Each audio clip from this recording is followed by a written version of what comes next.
आप सभी का स्वागत। Thank you masters. PSSM divine shine के आज एक और खूबसूरत से दिन में आप सभी का दिल से मैं शुक्रिया करते हुए वेलकम करती हूँ। आप लोगों ने ज्वाइन किया इस सेशन को। और हमारी जो workshop your soul's gift Robert Short द्वारा लिखी हुई जो बुक है उस पर हम आगे हर दिन एक नया चैप्टर हम लेकर आ रहे हैं और उसके ऊपर हम लोग डिस्कस कर रहे हैं। तो आज जो हमारा ये जो चैप्टर है चैप्टर 12, और उसके लिए हमारे साथ लुधियाना से बहुत ही स्पेशल गेस्ट आज हमारे साथ जुड़े हैं जो हैं लीना जी। और लीना जी के बारे में मैं बताती हूँ कि वो पिरामिड विवेकानंद पिरामिड लुधियाना की कोर मेंबर हैं। और लीना जी ने अब तक पंजाब पुलिस में 1500 से ज़्यादा ऑफिसर्स को ध्यान सिखाया है। और हाल ही में होटल पार्क प्लाजा लुधियाना में ही है जो उन्होंने वहाँ पर बहुत सारे फीमेल ऑफिसर्स के लिए एक विशेष सेशन भी फैसिलिटेट किया था। तो सिर्फ ये ही नहीं, यूनिवर्सिटीज़ कॉलेजेस और स्कूल्स में भी ये पुलिस डिपार्टमेंट के साथ साथ लगातार साइंस ऑफ मेडिटेशन को लेकर अवेयरनेस फैला रही हैं। तो हमारे लिए बहुत गर्व का विषय है कि आज इतनी एक प्यारी सी हमारी मैम और इतनी स्पेशल गेस्ट के रूप में आज हमारे साथ ज्वाइन कर रहे हैं। तो बहुत बहुत दिल से और बहुत प्यार से हम सभी स्वागत करते हैं लीना जी का। Thank you ma'am for joining us today. और now session is totally yours. Thank you, thank you, thank you. Thank you Ritu ji. और सभी मास्टर्स को मेरा प्यार भरा नमस्कार। फ्रेंड्स, मैं अभी पीछे कल परसों डॉक्टर रितु का वो स्क्रॉल कर रही थी कि कब ध्यान, कैसे सेशन के टाइमिंग्स कैसे चल रहा है। तो मैंने देखा कि बहुत ही सिंप्लिसिटी से बहुत ही मीठी आवाज है डॉक्टर रितु की, थैंक यू। कि वो जो भी कह रही थी बहुत आसानी से आत्मसात हो रहा था। सो थैंक यू मुझे यहाँ इनवाइट करने के लिए। और पत्री सर को कोटि कोटि वंदन है, क्योंकि उन्होंने ऐसे मास्टर्स क्रिएट किए हैं जो आज इस पीएसएसएम की मूवमेंट को बहुत आगे तक लेकर जा रहे हैं। ये उन्हीं की यूनिकनेस है कि उन्होंने हमेशा मास्टर्स क्रिएट किए, शिष्य नहीं बनाए। वो कहते थे मैं फ्रेंडशिप पे यकीन करता हूँ, कि आप दूसरों से सीखो भी और दूसरों को सिखाओ भी। और ऐसी यूनिकनेस, ऐसा व्यक्ति आपको किसी भी दूसरी ऑर्गेनाइजेशन में नहीं मिलेगा। और we are all blessed ones कि हम इस ऑर्गेनाइजेशन का एक पार्ट है। और इसी तरह उन्होंने ये भी एक आजादी दी कि आप किसी भी स्पिरिचुअल मास्टर की बुक्स पढ़ सकते हो, क्योंकि हम सब यूनिक है। और जिस बुक के साथ हम रेजोनेट करते हैं, समझ लीजिए वो हमारे लिए ही है। तो रॉबर्ट श्वार्ट्ज की बुक पे जो स्वाध्याय चल रहा है, एक बहुत ही अमेजिंग बुक है, जिसने मेरी लाइफ का तो नजरिया बदल दिया। क्योंकि जो उंगली हमेशा बाहर की ओर उठती थी, इसको पढ़ने के बाद अंदर की ओर मुड़ने लगी। हमेशा हम स्पिरिचुअलिटी में यही जानते आए हैं, या किसी भी धर्म में, कि माफ कर दीजिए, फॉरगिवनेस पहली सीढ़ी है इस यात्रा में आगे बढ़ने को। लेकिन जब तक हम किसी चीज को इंटेलेक्चुअली अंडरस्टैंड नहीं करते,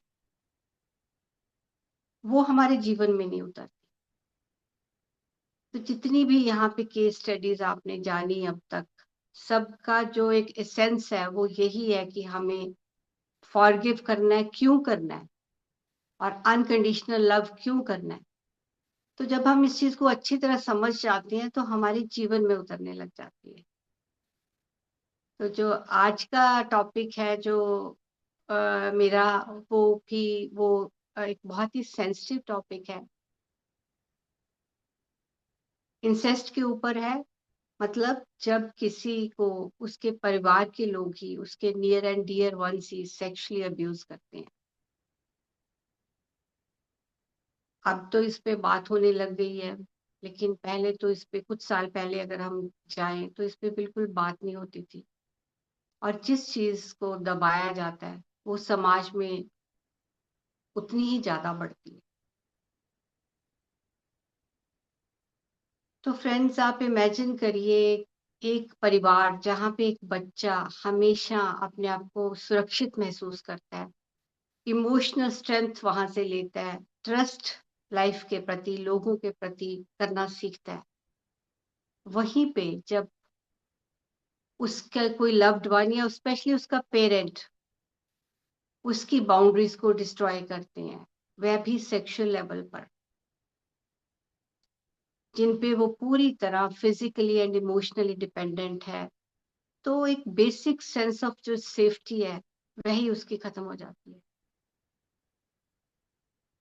और जो बच्चा ये भी नहीं जानता कि जो उसके साथ हो रहा है गलत हो रहा है या सही हो रहा है, क्योंकि वो अपने पेरेंट को बिलीव करता है, उसकी बॉडी और सोल उसे कुछ और कह रही है, तो उसे वो इग्नोर कर रहा है। तो एक इमेजिन करिए कितना बड़ा कॉन्फ्लिक्ट, कितना बड़ा इमोशनल ट्रॉमे से वो सोल गुजरती होगी। और अगर कोई सोल ऐसा चैलेंज चूज करती है तो बहुत ही करेजियस सोल होगी वो। कई देशों में इसे क्राइम माना जाता है, लेकिन इंडिया में ऐसा कोई अलग से कानून नहीं है, इसे रेप की ही कैटेगरी में रखा जा रहा है। रॉबर्ट शॉर्स कहते हैं कि हर 10 में से एक लड़का सेक्सुअली अब्यूज हो रहा है और हर 3 में से एक लड़की इसमें से होके गुजरती है। तो कितनी अवेयरनेस लाने की जरूरत है हमें अपने समाज में, अपने घर परिवारों में, जहां हम बच्चे को बचपन से ही उसकी बाउंड्रीज के बारे में बताएं। अब तो बहुत से ऐसे टॉयज आ गए हैं जहाँ पे गुड टच बैड टच के बारे में बताया जाता है। तो एक पेरेंट्स की एक बहुत बड़ी रिस्पॉन्सिबिलिटी है कि वो शुरू से ही अपने बच्चों की सेल्फ एस्टीम को स्ट्रांग रखें। एज ए ह्यूमन बीइंग, चाहे हम परफेक्ट हो ना हो, और कोई भी परफेक्ट नहीं होता, लेकिन एज ए पेरेंट हमारा जो बच्चों से कनेक्शन है वो बिल्कुल परफेक्ट होना चाहिए, बिल्कुल स्ट्रांग होना चाहिए, जहां बच्चे को इतना विश्वास हो कि मैं जो भी कहूँ आके मेरे पेरेंट मुझे जज नहीं करेंगे और वो मुझे अनकंडीशनली प्यार करते हैं। कई बार किसी मेल मेंबर्स के साथ अगर वो कंफर्टेबल नहीं महसूस करता तो उसकी बात की रिस्पेक्ट होनी चाहिए। और कई बार ऐसा व्यक्ति पेरेंट की इतनी गुड बुक्स में होता है कि बच्चा अपनी बात कह ही नहीं पाता, या वो इस तरह मैनिपुलेट कर लेता है कि बच्चे के अंदर कॉन्फिडेंस ही नहीं आता। बहुत सी सोल्स इसकी प्रोबेबिलिटी को लेकर आती हैं धरती पे, इंसेस्ट की प्रोबेबिलिटी को, लेकिन अवेयरनेस के साथ इसे टाला भी जा सकता। तो डॉक्टर रॉबर्ट श्वार्ट्ज जब अपनी पहली किताब लिख रहे थे, योर सोल्स प्लान, तब उनकी मुलाकात एक पॉला नाम की महिला से होती है जिसके फादर ने उसे सेक्सुअली अब्यूज किया होता है। तो एक मीडियम के माध्यम से वो अपनी जब उनके पेरेंट्स की सोल आती है और उसे अपनी प्री बर्थ प्लानिंग के बारे में पता चलता है, तो उसे पता चलता है कि उसके जो पेरेंट थे दोनों में ही इंसेस्ट की एनर्जी थी, यानी कि दोनों ने ही पिछली लाइफ टाइम में अपने बच्चों को अब्यूज किया था, और इस लाइफ टाइम में वो इस एनर्जी के साथ आए थे ताकि उसे हील कर सके। प्लानिंग ये थी कि माँ इस चीज को होने से रोकेगी और जो फादर है वो अपने इम्पल्स पे कंट्रोल करेगा और दोनों की हीलिंग हो जाएगी। लेकिन यहाँ आकर जैसा हम जानते हैं कि फ्री विल हमेशा हमारे साथ होती है, तो माँ रोक नहीं पाई और इंसेस्ट हो जाता है। तो फिर वो अपने आप को उसमें से हील कर लेती है। लेकिन जब दोनों पेरेंट की सोल वहां आती है तो दोनों बार बार उससे माफी मांग रहे थे।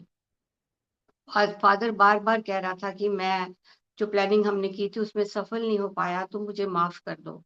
और उसकी माँ भी बार बार उससे माफी मांग के कह रही थी कि मैं तुमसे बहुत प्यार करती हूँ, तुम्हारे जो बालों की स्मेल है वो भी अभी तक मुझे याद है।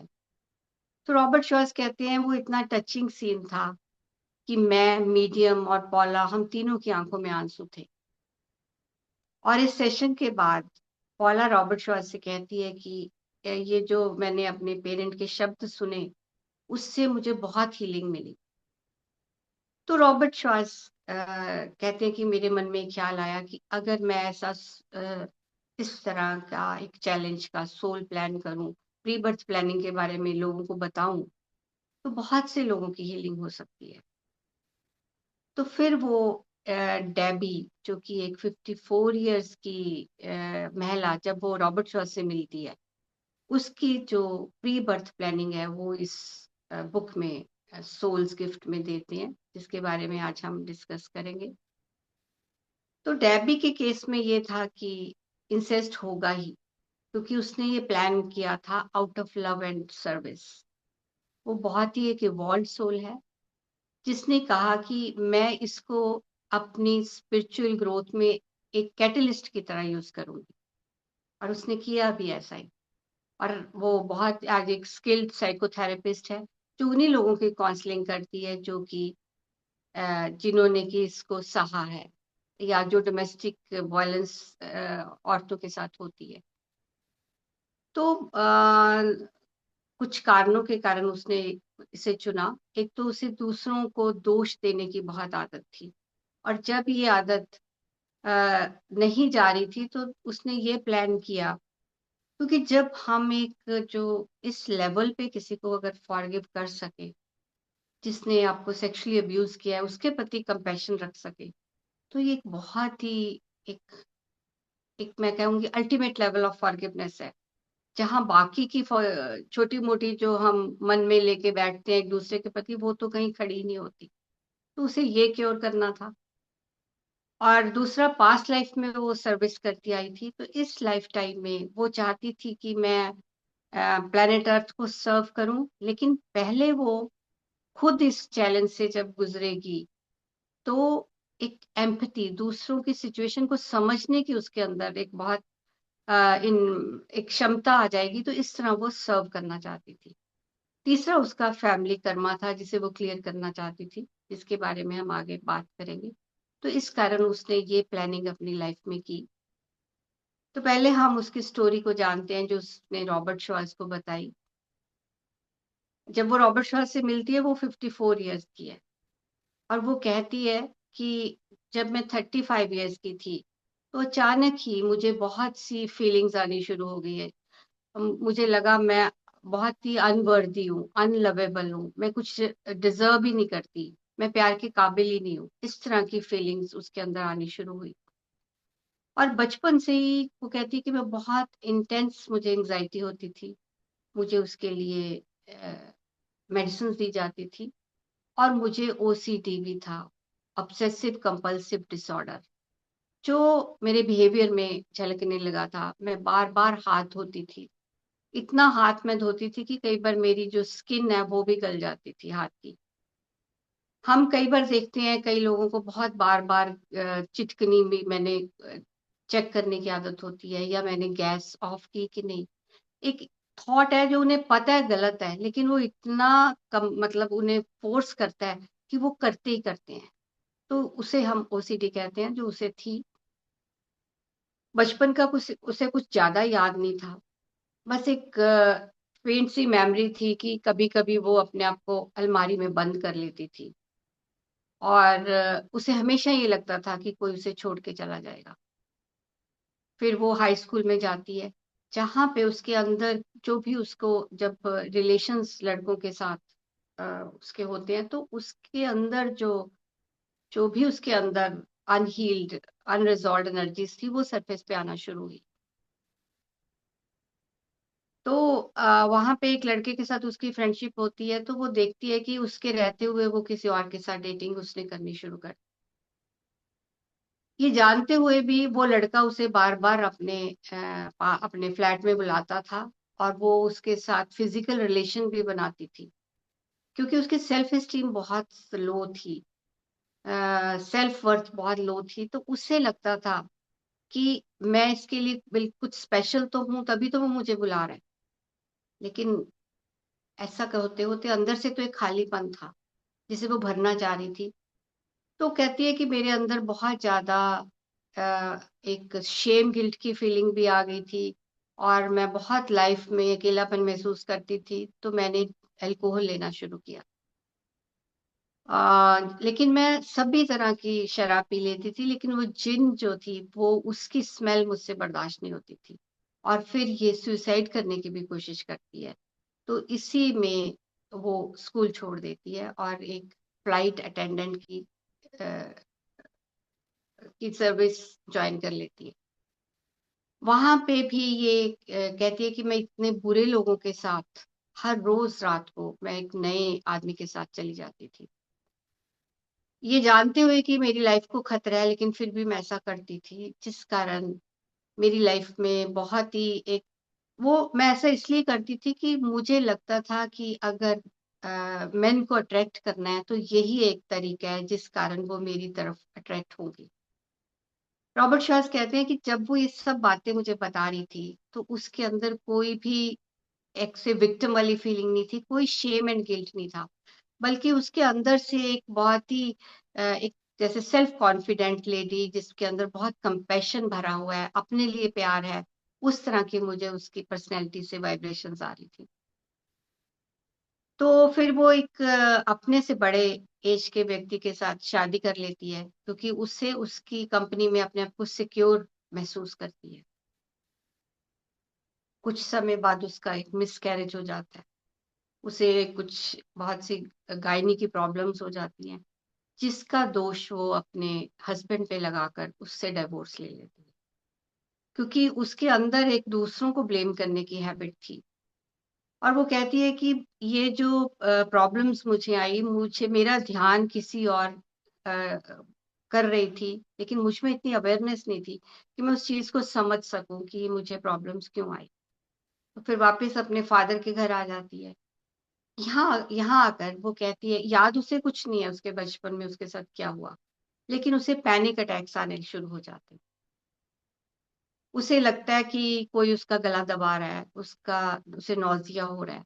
तो फिर वो मेडिसिन्स लेना शुरू करती है, जिससे उसकी लाइफ चल रही है और साथ साथ अपनी स्टडीज को कंटिन्यू कर लेती है और साइकोलॉजी में ग्रेजुएट हो जाती है। अब वह उन्हीं लोगों की काउंसलिंग कर रही है जिसकी विक्टिम वो खुद अपने बचपन में रही है, और इसी बीच शादी भी कर लेती है दोबारा।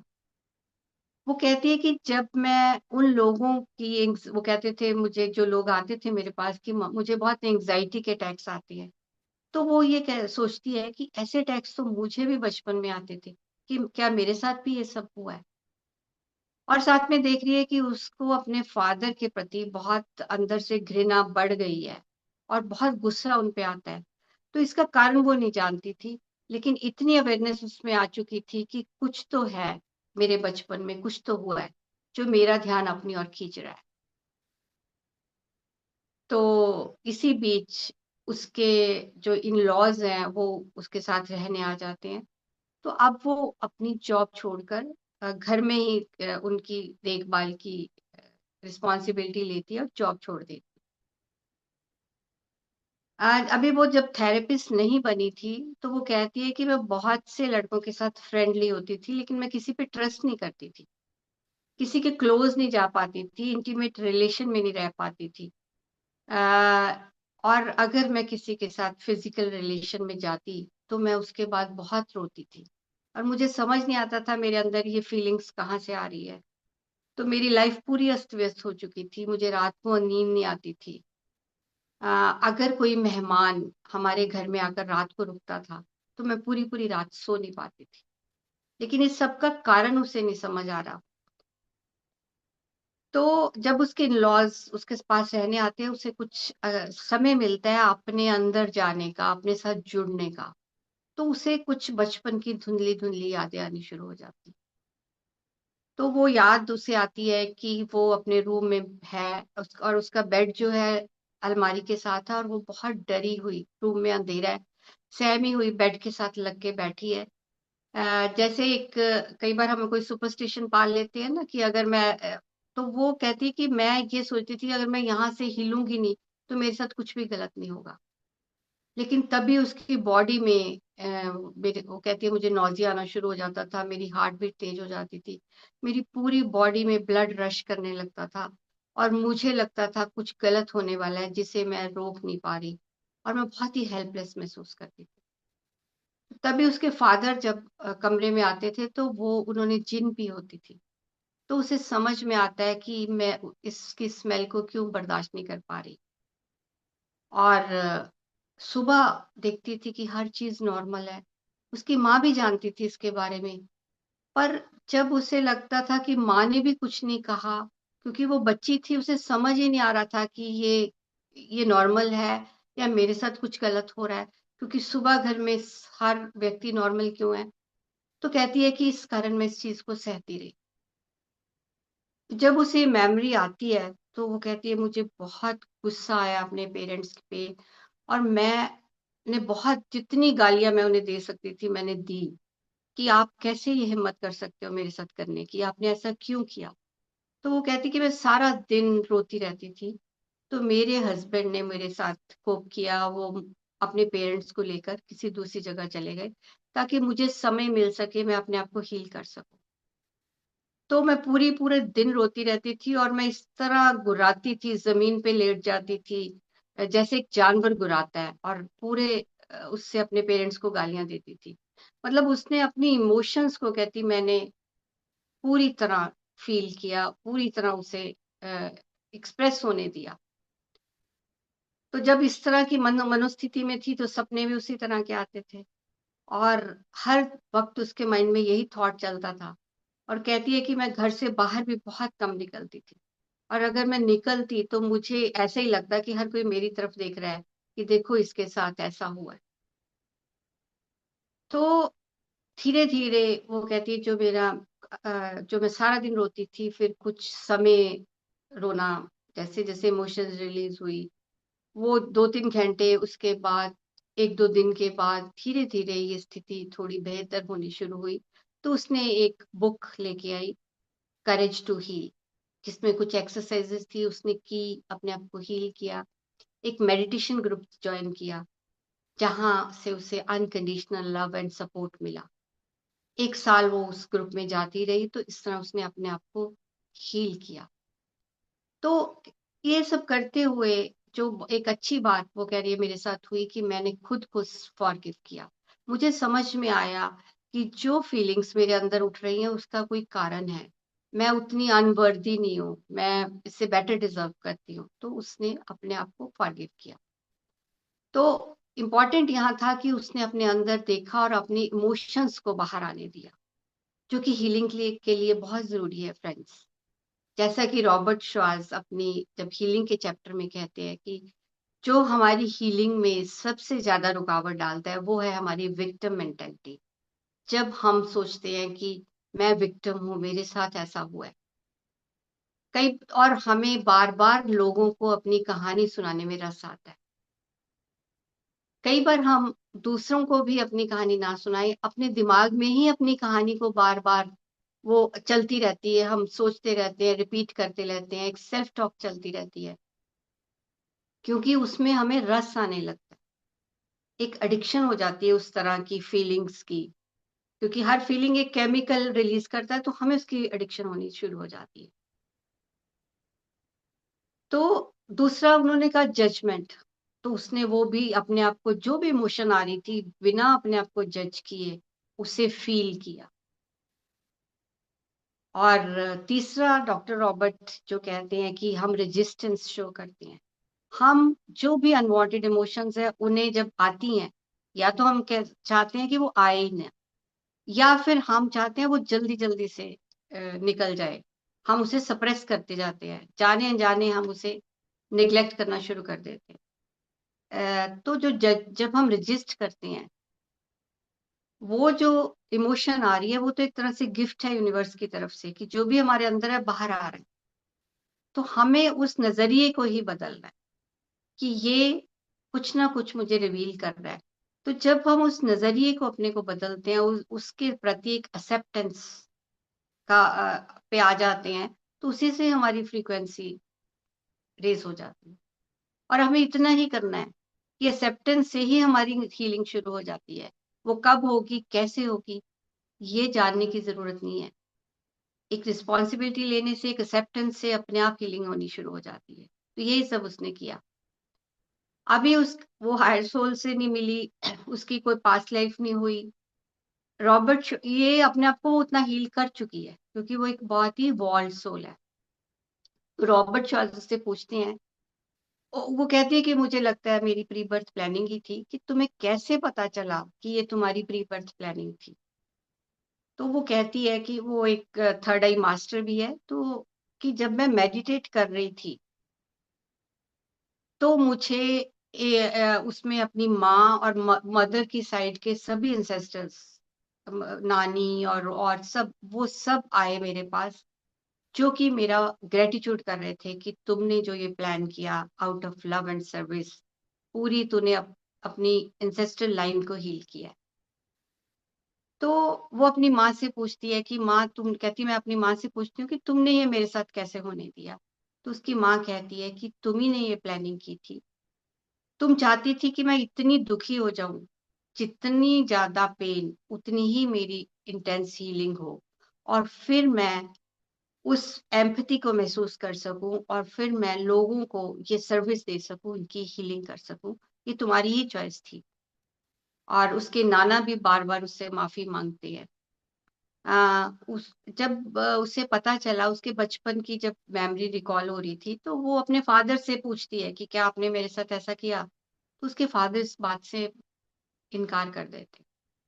तो उसकी माँ कहती है कि चाहे अभी तुम्हारे फादर इस बात से मना कर रहे हैं, लेकिन मैं सोल लेवल पे, उसकी माँ इस दुनिया में नहीं है, फादर अभी जिंदा है।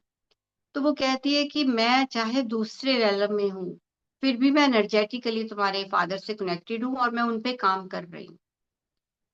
और उसकी नानी उसे बताती है कि ये एक बहुत ही मल्टी लेयर्ड हीलिंग प्लान था, जहाँ पे तुमने पहले खुद की हीलिंग करनी थी, फिर तुम्हें अपने सभी इंसेस्टर्स की हीलिंग करनी थी, अपने फैमिली कर्मा को रिजॉल्व करना था, और फिर तुम्हें वही हीलिंग इस संसार को देनी थी। तो तुम उस पोलैरिटी को महसूस करना चाहती थी, जहां एक्सट्रीम दुख और उसके बाद एक्सट्रीम सुख। बचपन में जो उसने इमोशनल ट्रॉमा झेला, जो उस दुख से गुजरी, और अब वो एक स्किल्ड हायर साइकोथेरेपिस्ट है, और एक अच्छी मैरिड लाइफ लीड कर रही है। तो तुम इन दोनों अनुभवों को एक्सट्रीम में महसूस करना चाहती थी, क्योंकि तभी हम उस चीज की अहमियत जान पाते हैं। अगर कोई चीज हमें इस तरह मिल जाए, तो कई बार हम उसे टेकन फॉर ग्रांटेड ले लेते हैं। या तो तुम इस एक्सट्रीमिटी को महसूस करके उस चीज को करना चाहती थी। हम सब के अंदर हमारे एंसेस्टर्स के डीएनए है। तो जब हम हील होते हैं, तो हमारे सभी एंसेस्टर्स ऑटोमेटिकली हील हो जाते हैं, क्योंकि वो हम सब जो है अपने एंसेस्टर से एनर्जेटिकली कनेक्टेड ही होते हैं। तो उसकी नानी उसे ये बताती है। और फिर डेबी रॉबर्ट शॉस पूछते हैं कि जो इस चीज के विक्टिम है, उनके लिए तुम क्या कहना चाहती हो? तो वो कहती है कि जो भी इसके विक्टिम्स हैं, उन्हें अपनी जो इमोशंस है, उन्हें फ्रीली फ्लो होने देना चाहिए। खुद को जज नहीं करना चाहिए, खुद की इमोशंस को के साथ फाइट नहीं करना चाहिए। जैसा भी वो फील कर रहे हैं, बिना जजमेंट किए उनको फ्लो होने देना चाहिए, क्योंकि हीलिंग उसी से मिलती है। और वो कहती है कि उसके स्पिरिट गाइड्स से भी मुझे ये मैसेज मिला कि जब हम अपनी इमोशंस को फ्री महसूस होने देते हैं, अपने से फ्लो होने देते हैं, तो हमारी जो वाइब्रेशनल फ्रीक्वेंसी है, वो एकदम से राइज हो जाती है, जिससे हमारे पास्ट, प्रेजेंट, फ्यूचर सेल्फ सभी हील हो जाते हैं। क्योंकि अगर हम अपने प्रेजेंट को हील करते हैं, बहुत इंपॉर्टेंट है प्रेजेंट। फ्यूचर हमेशा प्रोबेबिलिटी के रूप में होता है, और प्री बर्थ प्लानिंग के समय भी हम बहुत से प्रोबेबल फ्यूचर्स को प्लान करके आते हैं, क्योंकि यहाँ पे हमारे पास फ्री विल है कि अगर मैं इस पाथ को चुनूंगा, अगर मैं उसे ना चुना तो मैं फिर दूसरा पाथ, तीसरा पाथ। इंपॉर्टेंट वहां पे डेस्टिनेशन है। पाथ हम यहाँ पे बहुत से चुन सकते हैं क्योंकि हमारे पास फ्री विल है। तो जब हम प्रेजेंट को क्योर कर लेते हैं तो ऑटोमेटिकली उस फ्रीक्वेंसी का ही हम फ्यूचर चुनेंगे। और पास्ट फ्यूचर जब हमारा चेंज होता है, जब हमारा प्रेजेंट फ्यूचर चेंज होता है, तब पास्ट ऑटोमेटिकली हील हो जाता है। इस तरह तुमने अपनी पूरी एंसेस्ट्रल हीलिंग कर दी है।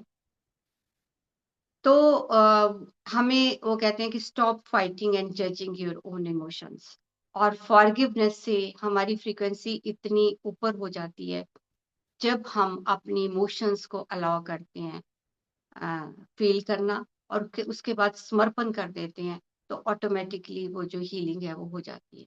और जब हम ऐसा करते हैं तो हमें पता चलता है कि हम तो बहुत ही पावरफुल क्रिएटर हैं, बियॉन्ड आवर अंडरस्टैंडिंग। जितना हम जानते भी नहीं उतना हम अ, जैसी चाहे अ, अपनी लाइफ को क्रिएट कर सकते हैं। तो फिर उसकी हायर सोल्स के साथ जब चैनलिंग होती है मीडियम के माध्यम से, पामेला नाम की मीडियम के माध्यम से, जेशुआ जो हायर सोल है, जो कि enlightened form of Jesus Christ Christ है, तो वो उसे ये सब कुछ उसका इतनी हीलिंग उसकी ये रॉबर्ट श्वार्ट से मिलने से पहले हो चुकी है। अब जब उसकी वो होती है हायर सोल्स के माध्यम से, तो जो जेशु है वो उसे बताते हैं कि तुम अपनी इंट्यूशन से कनेक्ट होना चाहती थी।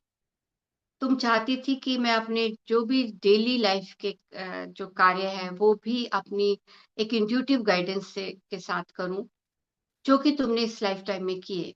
कि मैं तुम्हारे ऑरा में एक बहुत ही हाई फ्रीक्वेंसी, एक बहुत ही एवोल्यूशनरी जंप देख रहा हूँ, जो तुमने इस लाइफ टाइम में लिया, और अपनी तुमने तुमने बहुत एक बड़ी हीलिंग की है।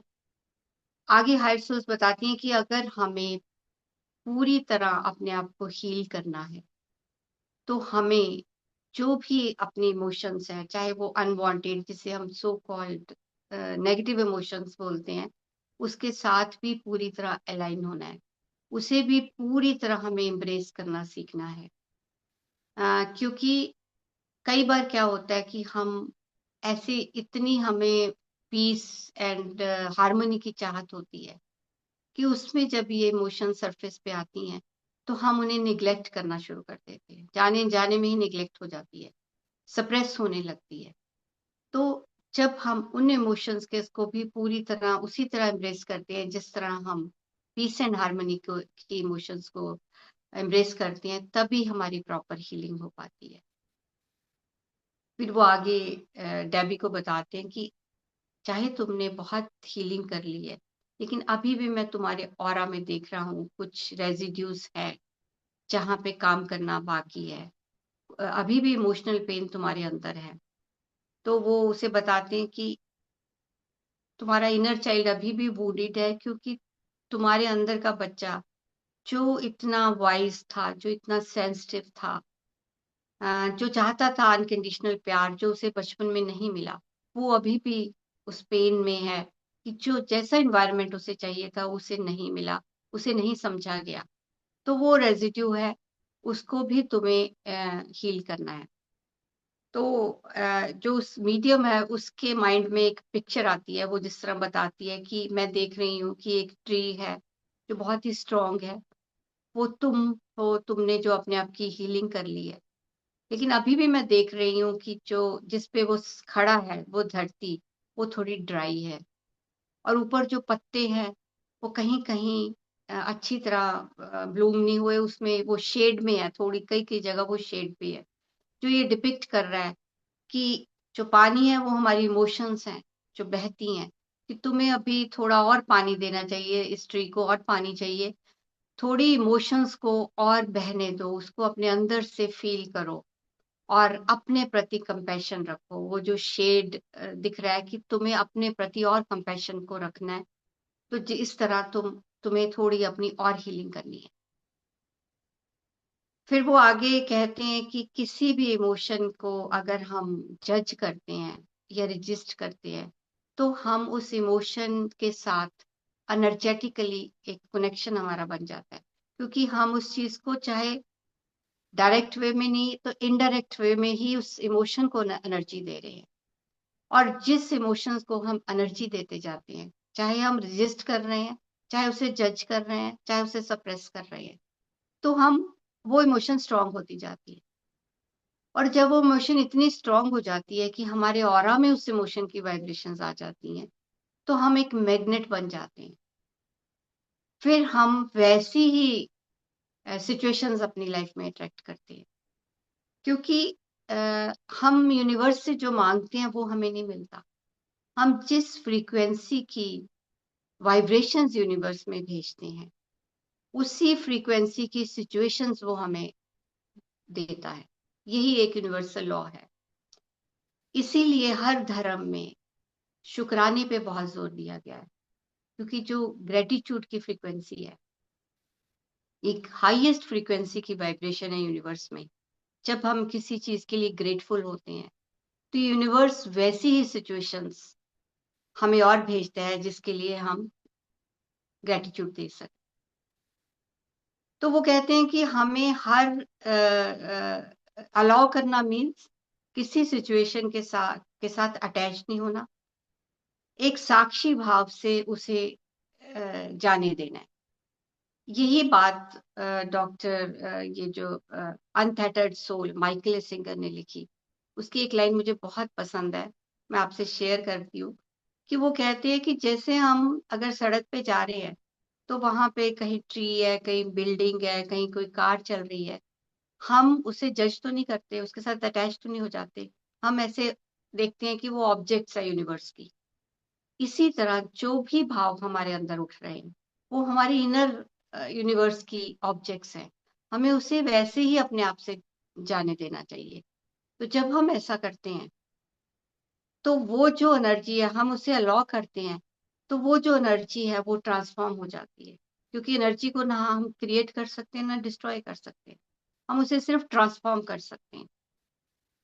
जब हम उसे अपने हार्ट से देते हैं, तो हम एक साक्षी भाव रखते हैं। मेडिटेशन में हम क्या करते हैं, जो भी फीलिंग हमें आ रही है, जो भी थॉट आ रहा है, हम उसे पास होने देते हैं, उसे कोई एनर्जी नहीं देते। तो जब वो चीज हमारे हार्ट से होकर गुजरती है, तो वहां से वो ट्रांसफॉर्म हो जाती है। तो जो थॉट्स एंड फीलिंग्स पहले हमारी एनर्जी को ड्रेन कर रहे थे, वही जब हम उन्हें अलाउ करते हैं, हमारी सोल की स्ट्रेंथ बन जाते हैं, हमें और पावरफुल करते हैं। क्योंकि वो जो अनवांटेड इमोशंस है ट्रांसफर होकर हमारी सोल की एनर्जी के साथ अ, उसे स्ट्रेंथन करने लग जाते हैं। तो फिर उसकी एक पास्ट लाइफ वो बताते हैं कि जहां से इस इंसेस्ट का जो कार्मिक रूट है वो जो शुरू हुआ। तो वो कहते हैं कि एक लाइफ टाइम में तुम एक स्पेनिश गर्ल थी, जो कि एक गरीब घर में पैदा हुई, और जहाँ पे जो फादर है वो बहुत एम्बिशियस है, और अपनी जो जब वो पैसे की कमी को पूरी नहीं कर पाता, तो वो सारी फ्रस्ट्रेशन अपनी वाइफ पे निकालता है। तो तुम्हारी माँ बहुत ही काइंड हार्टेड लेडी है, और तुम चाहती हो कि परिवार में सुख शांति एक हार्मनी हो। तो जब ये 16 साल की होती है, तो कहीं पे जा रही होती है, तो वहां पे एक व्यक्ति इसका रेप कर लेता है। अब और बाद में इसके हाथ में कुछ सिक्के, कुछ कॉइन्स देके चला जाता है वहां से। अब ये बहुत शॉक्ड है उस जो भी इसके साथ हुआ। कहती है कि मैं बहुत दुखी होकर, मेरे कपड़े मिट्टी से सने हुए हैं, मैं घर में आती हूँ और मैं पैसे गुस्से से टेबल पे उछाल देती हूँ। जब इसके पेरेंट ये देखते हैं कि वो पैसे को देखते हैं, तो वो बहुत खुश होते हैं, और इसका फादर उस कॉइन्स को उठा लेता है। इससे ये नहीं पूछता कि तुम्हारी ये हालत कैसे हुई और ये पैसे कहाँ से आए। और जब वो देखती है कि पैसा ही मेरे लाइफ में, मेरी फैमिली में खुशी ला रहा है, हार्मनी ला रहा है, तो ना चाहते हुए भी ये प्रोस्टिट्यूट बन जाती है, और कुछ साल सड़क पर ऐसे ही प्रोस्टिट्यूशन करती है, जो कि बहुत ही टफ लाइफ होती है। तो फिर ये किसी ब्रॉथल का शेल्टर ले लेती है। वहां पे रहते हुए अगर किसी के साथ नाइंसाफी होती है, तो उसके लिए स्टैंड लेती है। तो इसकी जो एक लीडरशिप क्वालिटीज है, उस कारण कुछ सालों बाद इसे उस ब्रॉथल का हेड बना दिया जाता है। और उसमें एक इस टाइम पे जो इस प्रेजेंट लाइफ टाइम में इसका फादर है, उसकी एंट्री होती है। वो एक युवक है जो ब्रॉथल की किसी लड़की के साथ प्रेम करता है, उससे शादी करना चाहता है। लेकिन क्योंकि ये ट्रस्ट नहीं करती होती पुरुषों पर, तो ये उस लड़की को जिसके साथ वो प्रेम करता है उसे बहुत मैनिपुलेट करती है कि तुम इसके साथ, ये गलत है, तुम्हें धोखा दे देगा। तो उसे मना लेती है कि वो इसके साथ शादी ना करे। वो भी लड़की बहुत शाई होती है, उसकी सेल्फ एस्टीम लो होती है, तो इसकी बातों में आ जाती है। तो वो जब बार बार इस उसके वहां पे आता है, तो ये अपने गुंडों से उसे पिटवाकर बार बार उसे इंसल्ट करके भेजती है। तो उस व्यक्ति के मन में, इसके अंदर एक गुस्सा, रिवेंज पैदा हो जाता है कि मेरे प्यार में अगर कोई रुकावट बन रही है, तो यही उसकी जो ये हेड है उसकी ब्रॉथल की, वही है। तो इस लाइफ टाइम में वही इसका फादर बन के आया। उसके अंदर वो जो रिवेंज लेने की इच्छा थी, उस लाइफ टाइम में उसी के साथ उसने शरीर छोड़ा। तो लेकिन फ्रेंड्स, हम जानते हैं कि रिवेंज तो कभी भी काम नहीं करता, वो आगे नए कर्मा ही बनाता है। तो वो रॉबर्ट शॉयस कहते हैं कि जब वो अपनी बच्ची के साथ ऐसी हरकत करता है, तो उस वक्त उसका सबकॉन्शियस माइंड एक्टिव, क्योंकि हम सब सबकॉन्शियस से चलने वाले ज्यादातर लोग हैं अगर हम बेहोशी में कुछ भी करते हैं। तो वो कहता है कि मुझे उस समय वो अपनी बच्ची नहीं लगती थी, मुझे लगता था वो ब्रॉथल की हेड है, जो जिसके साथ मुझे रिवेंज लेना है। तो इससे हमें कितनी इम्पोर्टेंट बात समझ में आती है फ्रेंड्स, कि हम भी अपनी डे टू डे लाइफ में कई बार हम सोचते हैं कि यहाँ पे गुस्सा नहीं करना, यहाँ मैंने हर्ट नहीं होना, ये उसका बिहेवियर है। लेकिन फिर भी वो सब इमोशंस आती हैं, वो होता है, क्योंकि वो चीजें हमारे सबकॉन्शियस माइंड में है। और अगर हम अवेयर नहीं है तो हम अपने सबकॉन्शियस माइंड से ही रिएक्ट कर जाते हैं। तो वो जो भी हमें हील करना है, वो हमारे सबकॉन्शियस माइंड में होता है। तो एकदम से जो रिएक्शन आता है वो सबकॉन्शियस माइंड से आता है, और जो भी नॉलेज होती है वो हमारे कॉन्शियस माइंड में होती है। तो इस तरह वो अपने सबकॉन्शियस माइंड से वो रिएक्ट करता है, तो उसे वो अपनी बच्ची नहीं दिखती थी। तो फिर उस हायर सोल से पूछा जाता है कि बचपन में वो क्यों भूल गई, उसे क्यों नहीं याद आया तब, क्योंकि एक एक टाइम पे उसे याद आता है। तो जिसमें वो हायर सोल्स कहती हैं कि ये बहुत ही एक सोल लेवल पे सोल की वाइज प्लानिंग थी, और पर्सनैलिटी के लिए बहुत बड़ी ब्लेसिंग थी। देखिए कितनी हम माइन्यूट प्लानिंग करते हैं सोल लेवल पे। तो उसने ये प्लानिंग की कि मैं बचपन में ये मुझे ना याद आए, ये मुझे तभी ये पेन याद आए, तभी ये मेरे सरफेस पे आए, जब मैं इतनी सक्षम हूँ कि मैं इससे पीसफुली हारमोनी के साथ मैं इस चीज को रिलीज कर सकूं। अ, अ, जो कि उसने किया भी। कई बार क्या होता है बचपन में जब ऐसा होता है, अब बचपन में बच्चे का कॉन्शियस माइंड तो डेवलप हुआ ही नहीं, सबकॉन्शियस माइंड ही एक्टिव होता है, और वो इस डुअलिटी को समझ नहीं पाता कि सुबह फादर का कुछ और रूप है, रात को कुछ और रूप है। तो वो जो चीजें हैं वो फिर उसके सबकॉन्शियस माइंड में स्टोर हो जाती है, तो वो चीज, इस चीज को भूल जाता है। यहाँ पे उसने ये पर्पसली प्लान किया उस समय कि जब वो इतनी सक्षम हो कि वो ही अपनी प्रॉपर हीलिंग कर सके। तो पास्ट लाइफ एक और उसके नाना के साथ भी उसको दिखाई जाती है, जहाँ पे जो उसके नाना है उस लाइफ टाइम में उसके फादर होते हैं, जो कि एक बहुत ही कंजर्वेटिव सोसाइटी में एक ट्रेडिशनल वे में रहते हैं, जहाँ एक मैन डोमिनेटिंग सोसाइटी है।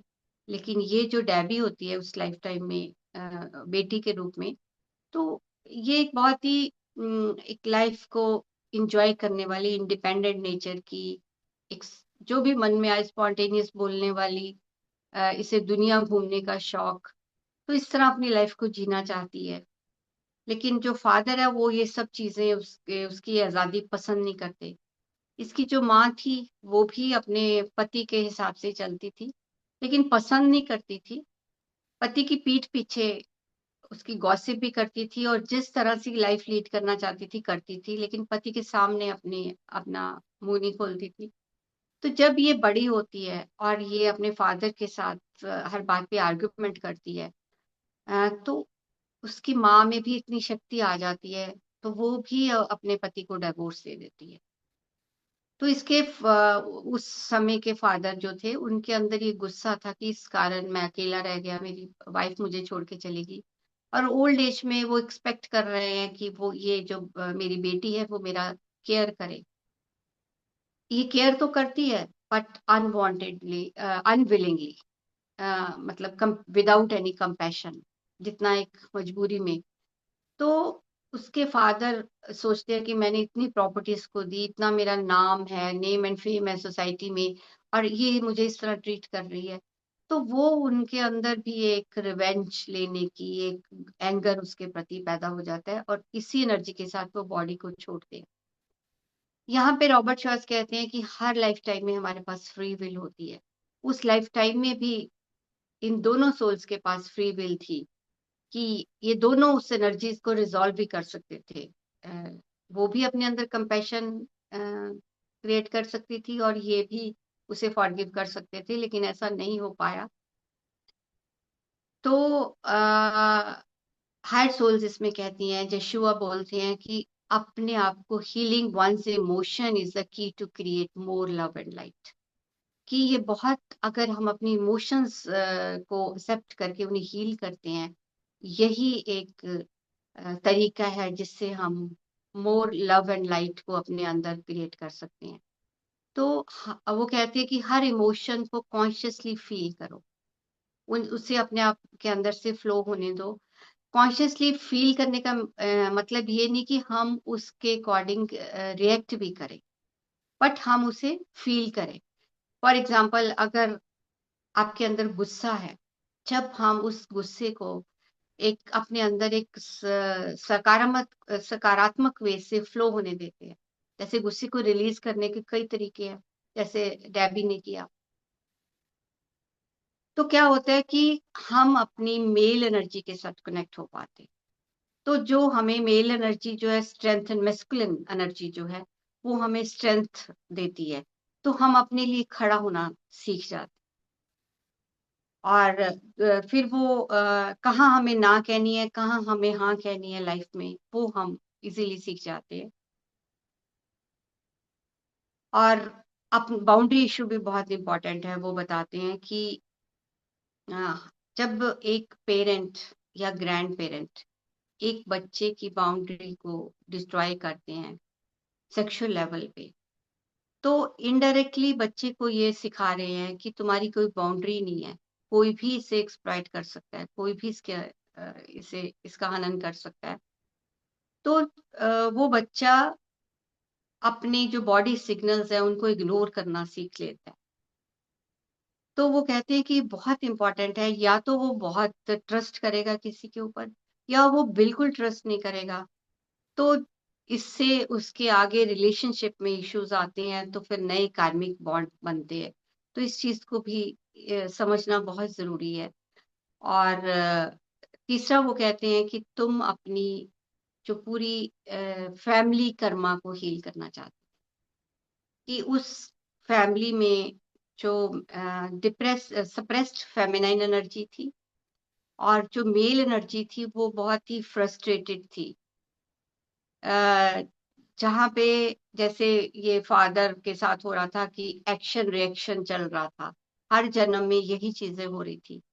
तो तुमने जब अपने आप की एनर्जी को बैलेंस किया, क्योंकि हम सब यहाँ पे, हर इंसान के अंदर मेस्कुलिन एनर्जी भी होती है, फेमिनाइन एनर्जी भी होती है।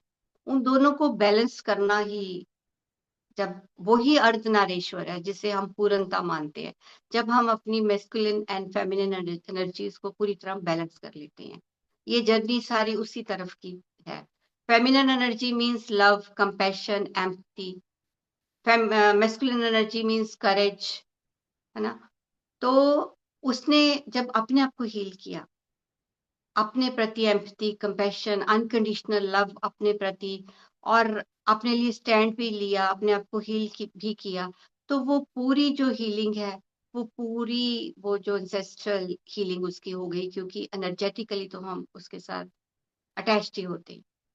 तो सबको एक रास्ता दिखाया अपनी हीलिंग करने का, जो कि उसका प्लान था, जो तुम्हारा। फिर यहाँ पे वो बोलते हैं कि तुम्हारी भी हीलिंग हुई और तुम्हारी मदर की भी हीलिंग हुई।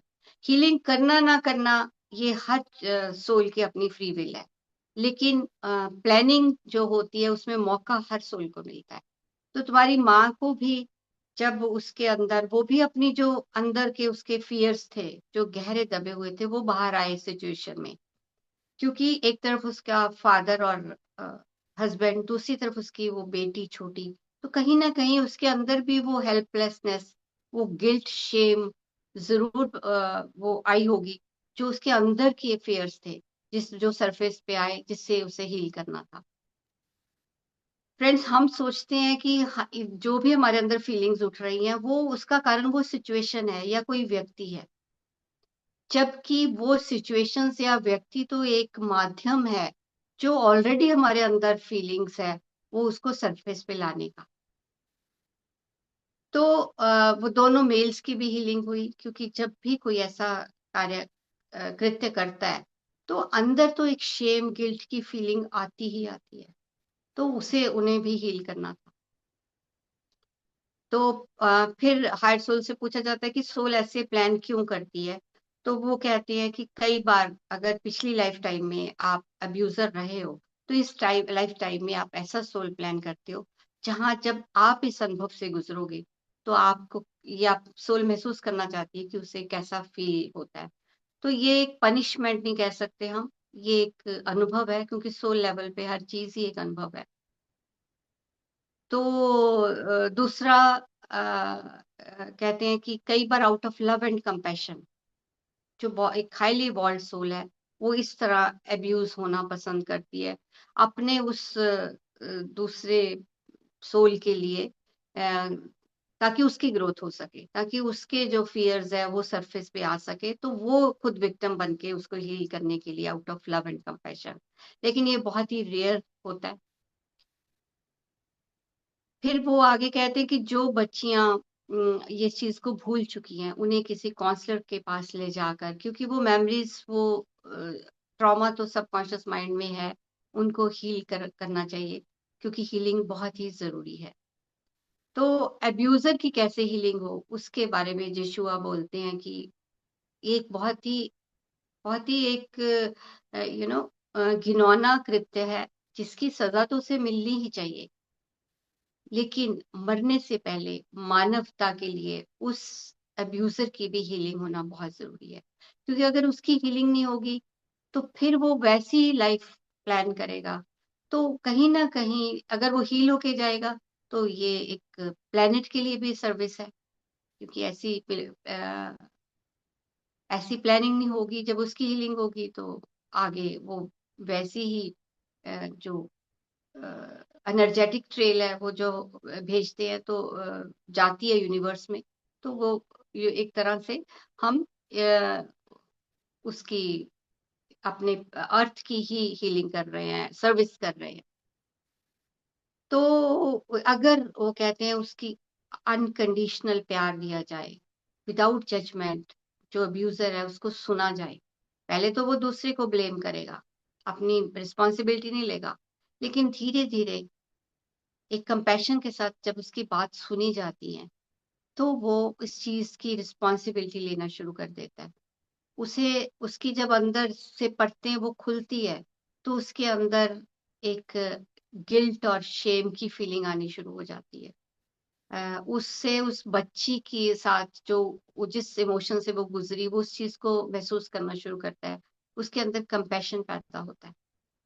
लेकिन यहाँ पे भी कई बार वो फिर सेल्फ हेटेड में चला जा सकता है, वो खुद को सेल्फ फॉरगिव नहीं कर पाता, तो उसके लिए भी उसे इस चीज के प्रति कि वो खुद को भी माफ करे, ताकि वो ऐसा फिर आगे इस चीज को ले जाके उस तरह का फिर और कर्मा ना क्रिएट करे, क्योंकि अपने आप को फॉरगिव करना भी उतना ही जरूरी है जितना दूसरे को फॉरगिव करना।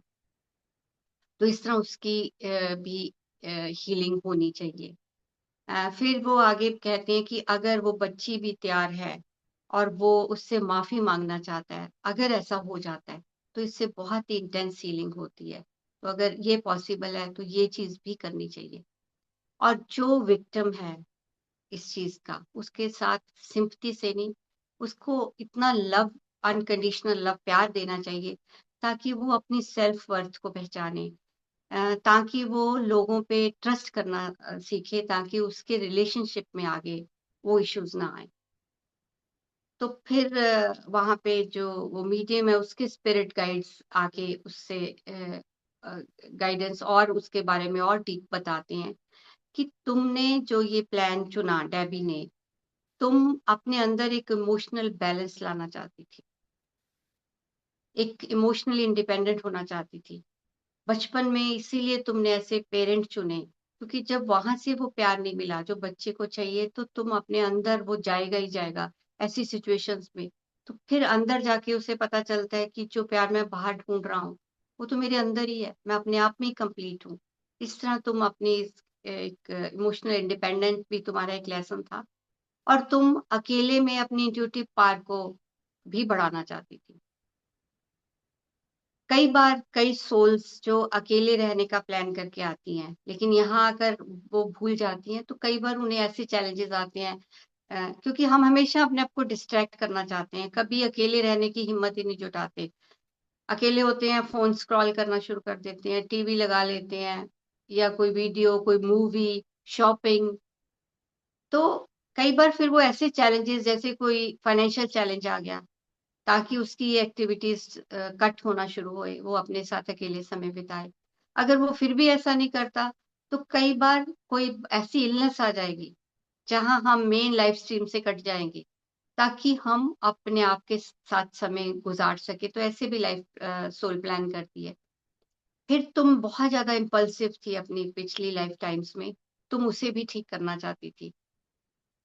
तुम अपने विवेक से अपने लाइफ के डिसीजंस लेना चाहती थी। पास्ट लाइफ में तुम लीडर थी, जहां तुमने बहुत से ऐसे डिसीजंस लिए जो तुम्हें नहीं लेने चाहिए थे, और तुमने वो अनएथिकल भी थे, तुमने अपने फायदे के लिए जो लिए, तो उस पे भी तुम काम करना चाहते थे। इस लाइफ टाइम में तुमने विक्टिमहुड में जाने की बजाय, ब्लेम, एंगर की बजाय, तुमने कंपैशन को अपने अंदर डेवलप किया, क्योंकि ये एक बहुत ही उस लेवल की कंपैशन है जब आप अब्यूजर के प्रति भी कंपैशन रखते हो, उसको भी फॉरगिव करते हो, क्योंकि सोल उस इतनी इवॉल्व हो चुकी है कि उसने ये समझा कि जो भी उसके फादर ने किया, वो उसने अपने आउट ऑफ कर्मा किया, वो उसके कर्मास हैं जो भी वो कर रहा है। लेकिन एक सोल लेवल पे तुमने उस चीज को समझा और कि ये एक प्लानिंग का हिस्सा है, और अ, अगर उसने वो किया, वो उसकी अपनी कंडीशनिंग है, उसकी अपनी बिलीफ सिस्टम है। उस लेवल पे जाकर तुमने अपने अंदर कंपैशन डेवलप किया, और उस कंपैशन को फिर तुमने आगे सोसाइटी की सर्विस में लगाया। तो उसके बाद वो कहते हैं कि प्लानिंग, रॉबर्ट शॉस पूछते हैं, तो प्लानिंग तो सोल के साथ होती है, सोल लेवल पे हो जाती है, वहां तो कोई इमोशंस नहीं है, वो महसूस नहीं, लेकिन भुगतना तो पर्सनैलिटी को पड़ता है। तो पर्सनैलिटी के लिए तो बहुत ही टफ ये चैलेंज है, अगर हम ऐसा लेते हैं तो वो हाई सोल्स कहती हैं कि ये बिल्कुल उसी तरह है जैसे एक माँ बच्चा होने के बाद प्रेगनेंसी की, चाइल्ड बर्थ की पूरी पेन्स को भूल जाती है। उसी तरह सोल किया है कि वो ये देखती है, उसके लिए डेस्टिनेशन बहुत इंपॉर्टेंट है, वो देखती है कि उसकी एवोल्यूशन ऊपर जाकर कितनी हुई, इस अनुभव से सोल ने ग्रो कैसे किया। तो फिर वो सारे जो दुख, पेन्स है, वो इतने इंपॉर्टेंट नहीं रहते जितना कि उसका एवोल्यूशन रहता है, वो जो रिजल्ट है वो उस रहता है इंपॉर्टेंट उसके लिए। और जब कोई सोल डिफरेंट रेलम्स में बहुत से जन्म ले चुकी होती है, तब वो लाइफ को एक अलग नजरिए से, अलग पर्सपेक्टिव से देखती है, तो इसलिए वो इस तरह की प्लानिंग भी चूज कर लेती है। और कई बार जब बहुत से लाइफ टाइम में इमोशनली वो इंडिपेंडेंट नहीं हो पाती, तो फिर वो ऐसा लाइफ प्लान करती है जैसा डेबी ने किया, कि मुझे नेचुरली जब वो इस तरह के ट्रॉमा से गुजर के भी इतनी फॉरगिवनेस, कंपैशनेट स्थिति में आ जाएगी, तो इमोशनल इंडिपेंडेंट तो ऑटोमेटिकली हो जाएगी। मतलब इमोशनल इंडिपेंडेंट मीन्स जब हमारी जो खुशी है किसी व्यक्ति या सिचुएशन पे निर्भर नहीं करती, कि हम ये समझ जाते हैं कि जो मेरी खुशी का सोर्स है मेरे अंदर ही है। तो फिर वो आगे बताते हैं कि फॉरगिवनेस इज अ प्रोसेस। वो ऐसे नहीं है, उसमें कई बार बहुत साल लग जाते हैं, कई सोल्स को तो इनकारनेशंस लग जाती हैं। तो ऐसा नहीं है कि हम ने ये बस थोड़ी देर में ये अपनी हीलिंग कर ली, हम फॉरगिव हो गए। नहीं, अगर हम अपनी डे टू डे लाइफ में भी देखें, हमें कई बार लगता है कि हमारी जो भी हमारे अंदर था कोई ग्रज, या हम पूरी तरह हील हो चुके हैं। लेकिन जैसे जैसे सिचुएशंस आती हैं, जब हम अपने आप को इंट्रोस्पेक्ट करते हैं कि अभी भी कुछ रिएक्शन मेरे अंदर आया है, हम अपने आप पे काम करते हैं, तो वो एक परत परत परत, जैसे हम अपने अंदर अंदर इमोशनल बॉडी से कॉजल बॉडी तक पहुंचते हैं, एक परतों में एक हीलिंग हमारी होती है। तो परतों में ही एक प्रोसेस है जिससे हम अब पूरी तरह, जो हम कहते हैं कि हमने फॉरगिव कर दिया, वो एक प्रोसेस है, वो चलता है। तो बहुत पेशेंस के साथ हमें इस पे ऊपर काम करना है, क्योंकि इसमें कई बार वो कहते हैं बहुत से साल लग जाते हैं। जैसे डेबी के केस में उन्होंने कहा अभी भी रेजिड्यू तुम्हारे अंदर बाकी है, अभी भी हीलिंग बाकी है। तो फिर आगे वो पूछते हैं हायर सोल से, रॉबर्ट शॉर्स, कि जिनके साथ इंसेस्ट हुआ है उनके लिए आपका क्या मैसेज है। तो वो कहते हैं कि मेरा मैसेज यही है कि वो अनकंडीशनल लव, खुद को भी अनकंडीशनल लव और दूसरों को भी, जिसने अब्यूज किया है उसके लिए भी अनकंडीशनल लव, कि वो सोल हायर प्रोस्पेक्टिव से ये चीजें देखे, इस चीज की रिस्पॉन्सिबिलिटी ले कि सोल लेवल पे मैंने ही इसे प्लान किया है। तो इस तरह जब एक नजरिए से वो चीजें देखती हैं, तो एक इस चीज को डेवलप करना बहुत इजी हो जाता है। तो दूसरा, उसके अंदर डेबी के अंदर हैबिट ऑफ ब्लेम थी, जो कि कई जन्मों से वो उसको नहीं हील कर पा रही थी। तो फिर उसने ऐसी सिचुएशन चुनी, क्योंकि जब आप इस सिचुएशन में रहकर उस व्यक्ति को हील कर फॉरगिव कर सकते हो, तो वो जो हैबिट ऑफ ब्लेम है वो तो फिर ऑटोमेटिकली चली जाती है।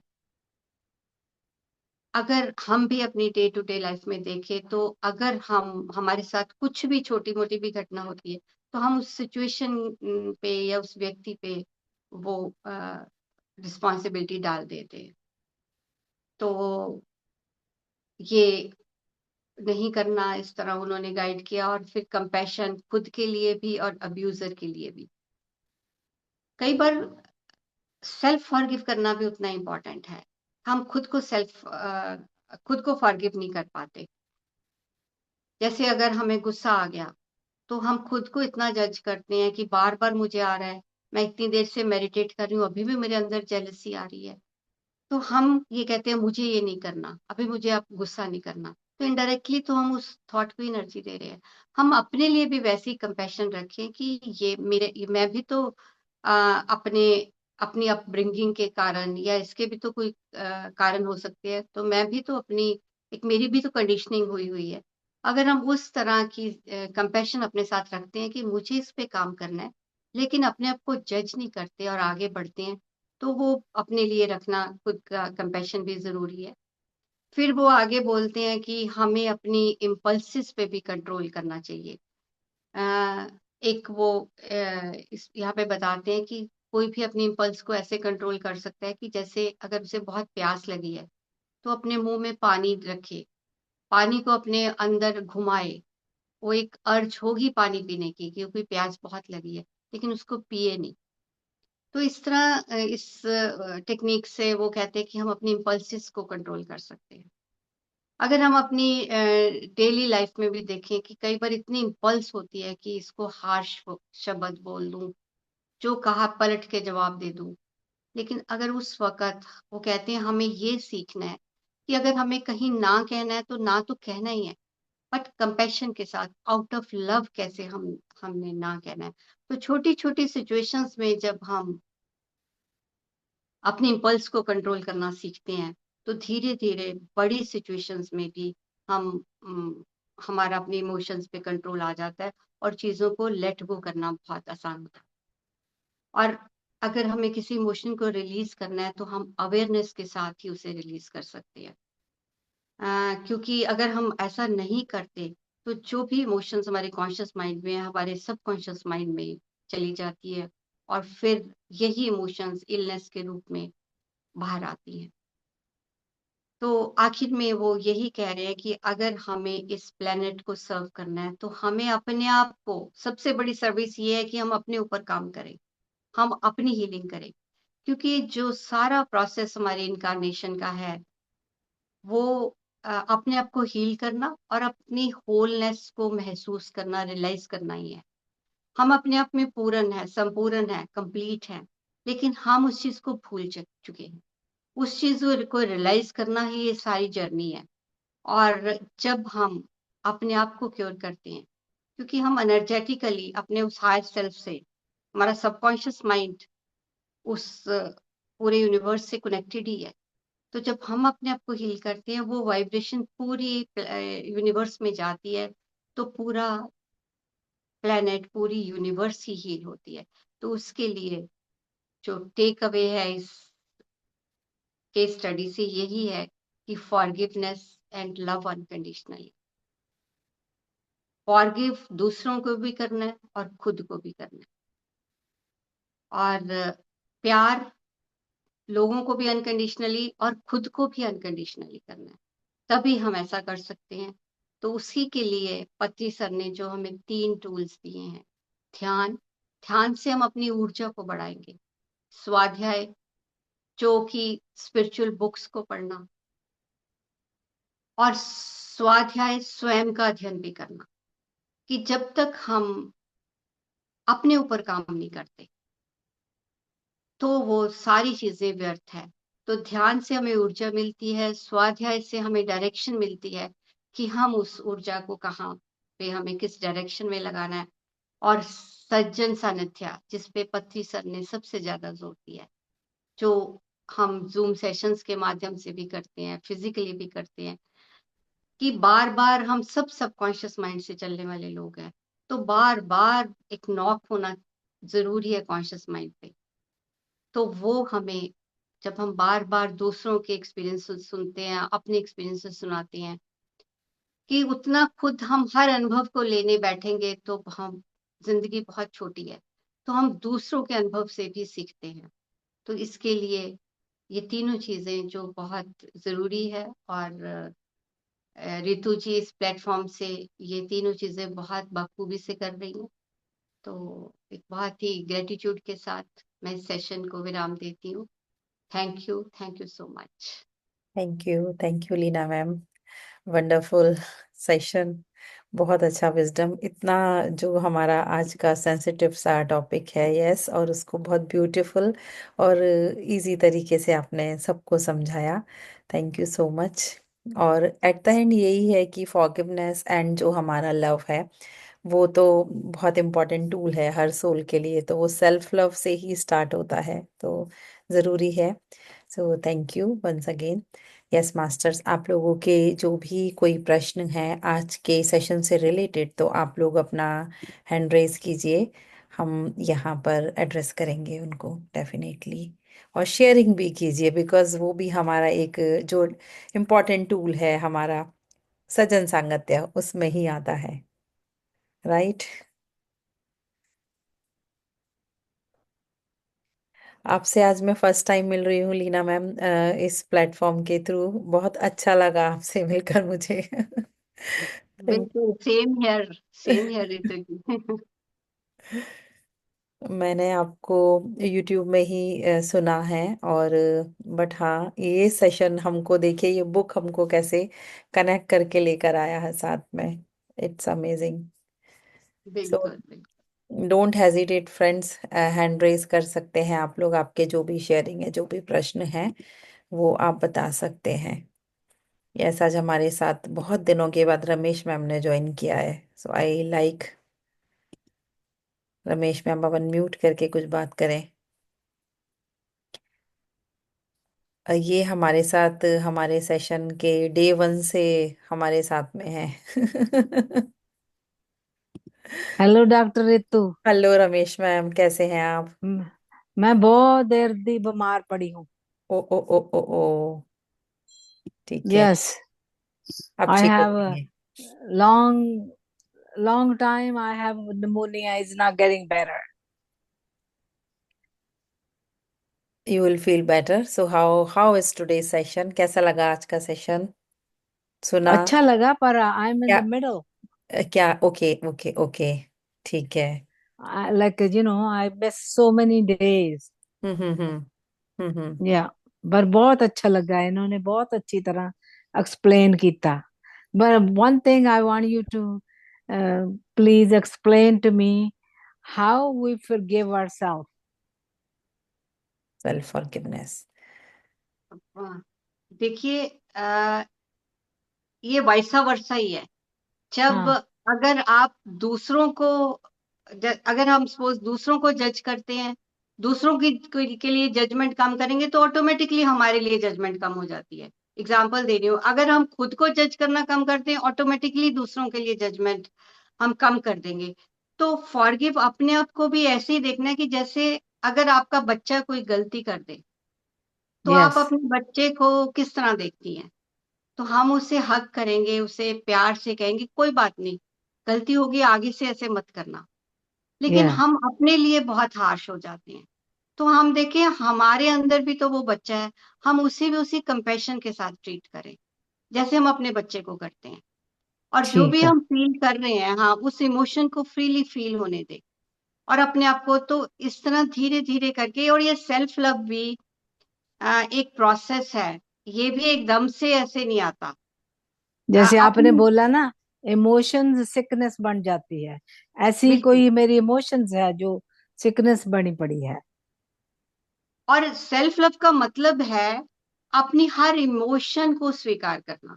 जैसे मैं फॉर एग्जांपल आपको देती हूँ कि सपोज आपका आपके पार्टनर से झगड़ा हो गया। अब उस वक्त कितनी इमोशंस हमारे अंदर पैदा होती हैं। एक तो रोने को दिल कर रहा है, वो हर्ट की इमोशन है। एक दिल कर रहा है कि गुस्से से इसको पलट के जवाब दे दूं, वो गुस्से की इमोशन है। एक फीलिंग ये आ रही है कि अपनी गलती मान ले, सॉरी बोल दे, वो एक एक एक्सपेक्टेशन है ना। ओके। कई बार हम सप्रेस करते हैं कि फैमिली में किसी को ना पता चले, मुझे अब नॉर्मल ही दिखना है, या हम बाहर आए हुए हैं, तो वो हम अपनी फीलिंग को सप्रेस कर रहे हैं। ये जो सभी इमोशंस है ये हमारी अपनी है, ये हमारा इनर वुंडेड चाइल्ड है। हमें सभी को एम्ब्रेस करना है, सभी को स्वीकार करना है कि ठीक है, हर तरह की इमोशन मेरे अंदर आ रही है। जब हम अपने उन इमोशंस को स्वीकार कर लेते हैं तो हमारी वाइब्रेशन इंक्रीज हो जाती है। तो फिर हमें जो चीज फॉर एग्जांपल हम बाहर के उससे चाह रहे हैं, जो लव, जो केयर, जो कंपैशन, वो हमें एक्चुअली वो बाहर से नहीं है, वो हम अपने आप को ही नहीं जब दे रहे, तब हमें हमारे साथ बाहर से भी ऐसी सिचुएशंस आती हैं। तो हमें यस। अपनी किसी इमोशन को जज नहीं करना कि मैं तो बहुत सेंसिटिव हूँ, मैं तो ऐसी हूँ। कई बार वो चीजें हमारे अंदर जो self talk, self judgement, self criticism चलता है, वो हमें अपना जब हम खत्म, वो धीरे धीरे खत्म कैसे होता है, ऊर्जा चाहिए पहले उस थॉट से लड़ने के लिए, वो ध्यान से आएगी, है ना। यस। तो वो ऊर्जा, ध्यान इसीलिए बहुत जरूरी है। जब हम ध्यान करेंगे साथ साथ हमें अवेयरनेस है कि ये जो सेल्फ टॉक चल रही है मैं नहीं हूँ, ये मेरे अंदर है, क्योंकि मैं इसे देख पा रही हूँ, जो जिस चीज को मैं देख पा रही हूँ वो मैं नहीं हूँ। तो ये एक थॉट ही है। तो धीरे धीरे धीरे धीरे जब सेल्फ टॉक ऐसी कम होती जाएगी, हम अपने आप में अपने आप अपने प्रति कंपैशन आ जाएगा, अपने आप सेल्फ फॉरगिवनेस, वो तो ऑटोमेटिकली आ जाते हैं कि अपने आप को उस तरह वैल्यू करना, वो सेल्फ लव है। Thank you. जब thank you. Thank you Ramesh ma'am. Get well soon. Lots of love to you. जल्दी ठीक होएंगे आप। एक्चुअल में एक ये भी रहता है कि हम जजमेंट में भी तो बहुत आ जाते हैं ना मैम। वो भी नहीं करना है, जज भी नहीं करना अपने आप को। वो भी इम्पोर्टेंट है। सेल्फ लव जो आपने बोला कि जैसे है वैसे बिल्कुल, एक्सेप्ट करना है, राइट? जो इमोशन आ रही है, क्योंकि उसको कई बस। बार हमें लगता है हम स्ट्रांग नहीं है, हम एक्सपेक्ट क्यों कर रहे हैं, हमें ऐसा होना है। हम्म। जैसी इमोशन आ रही है, जब हम किसी भी इमोशन को जज नहीं करते, यस। तो वो धीरे धीरे उनकी जो इंटेंसिटी है कम होना शुरू हो जाती हम बहुत यूनिक है। है। बिल्कुल बिल्कुल, किसी के साथ कंपैरिजन नहीं, किसी के साथ राइट जजमेंट। राइट या यस पूजा जी। हाँ, आत्मवंदन मैम। मैम बहुत ही अच्छा सेशन था, बहुत कुछ जानने को मिला। मैम मुझे एक चीज पूछनी थी, जैसे अभी लीना मैम बोल रही थी कि जैसे समझ लो कि किसी के साथ लड़ाई हो गई, तो उस समय हमें इमोशंस आ रहे हैं कि रोना भी आ रहा है, हर्ट भी हुआ और गुस्सा भी आ रहा है। तो हम उस समय है ना, जैसे वो बोले कि जज नहीं करना, एक्सेप्ट करना वो इमोशंस आ, लेकिन उस समय हम इतने अवेयर नहीं होते ना कई बार कि हम लोग जैसे जिस इंस्टेंट पे वो हुआ तो हम लोग रिएक्ट कर देते हैं कि गुस्सा आया बोल दिया, और हार्ट रो भी रहे हैं बोल भी दिया, जज भी कर रहे हैं। तो उस समय कैसे मतलब करना चाहिए कि मतलब वो इमोशन को अपने को फील करना, लेकिन सामने वो मतलब शो नहीं करना उस इमोशन को। नहीं नहीं नहीं नहीं, रोना आ रहा है तो रो लीजिए, वो शो फिर तो सप्रेशन हो जाएगी। और जैसे मतलब है गुस्सा आ रहा कैसे है सामने वाले पे, हाँ जी। जैसे गुस्सा भी आ रहा है अगर सामने वाले को, जैसे हमको लग रहा है कि इसको इसने मेरे को बोला, मेरे को इसको बोलना ही है, तो अगर गुस्सा आ रहा है तो। देखिए गुस्से को आउटलेट देना है, क्योंकि वो एक एनर्जी है जो क्रिएट हो चुकी है ना। तो उसको आउटलेट देना है, जैसे आप अपने कमरे में जाके आप पिलो को एक ऐसे मार मार मार के, या कोई एक्सरसाइज कई बार करके, किसी का कोई गार्डनिंग करके उस अब गुस्से को वही आउटलेट देना है मैम ना। मेरा क्वेश्चन है कि जैसे ये तो पता है कि ऐसे करना है उस गुस्से को हाँ बाहर हाँ, निकालना है, मैं कई बार समझ होता है रही ना हूँ कि कि सामने बोला जाता वाला। है। हाँ हाँ हाँ जी। हाँ, आपने अब बोल दिया सपोज, हाँ तो वो एक सबकॉन्शियस माइंड से रिएक्शन आ गया तो ठीक है, कोई बात नहीं, वही मैं कह रही हूँ ना, ये भी एक प्रोसेस है। तो उस वक्त आ गया, उस वक्त आप अपने आप को क्यों आया, क्यों उसको जज किया, ठीक है, आप एक्सेप्ट कीजिए। उसके बाद आप, जब हम अपना मंथन करते हैं कि ये थॉट मुझे क्यों आया, मैंने ऐसा रिएक्ट क्यों किया, क्या मेरे अंदर कोई एक्सपेक्टेशंस थी वो जो मीट नहीं हुई, या मेरे अंदर ये जो ट्रिगर हुआ वो या मैं हेल्पलेस महसूस कर रही थी, या उसका कारण क्या है। जब हम वो सोचते हैं, फिर हम अपने आप पे काम करते हैं, फिर अगली बार फिर आएगा, लेकिन उतना ज्यादा नहीं आएगा, थोड़ी थोड़ी ध्यान के साथ ऊर्जा बढ़ाते बढ़ाते वो इतनी अवेयरनेस बढ़ जाती है।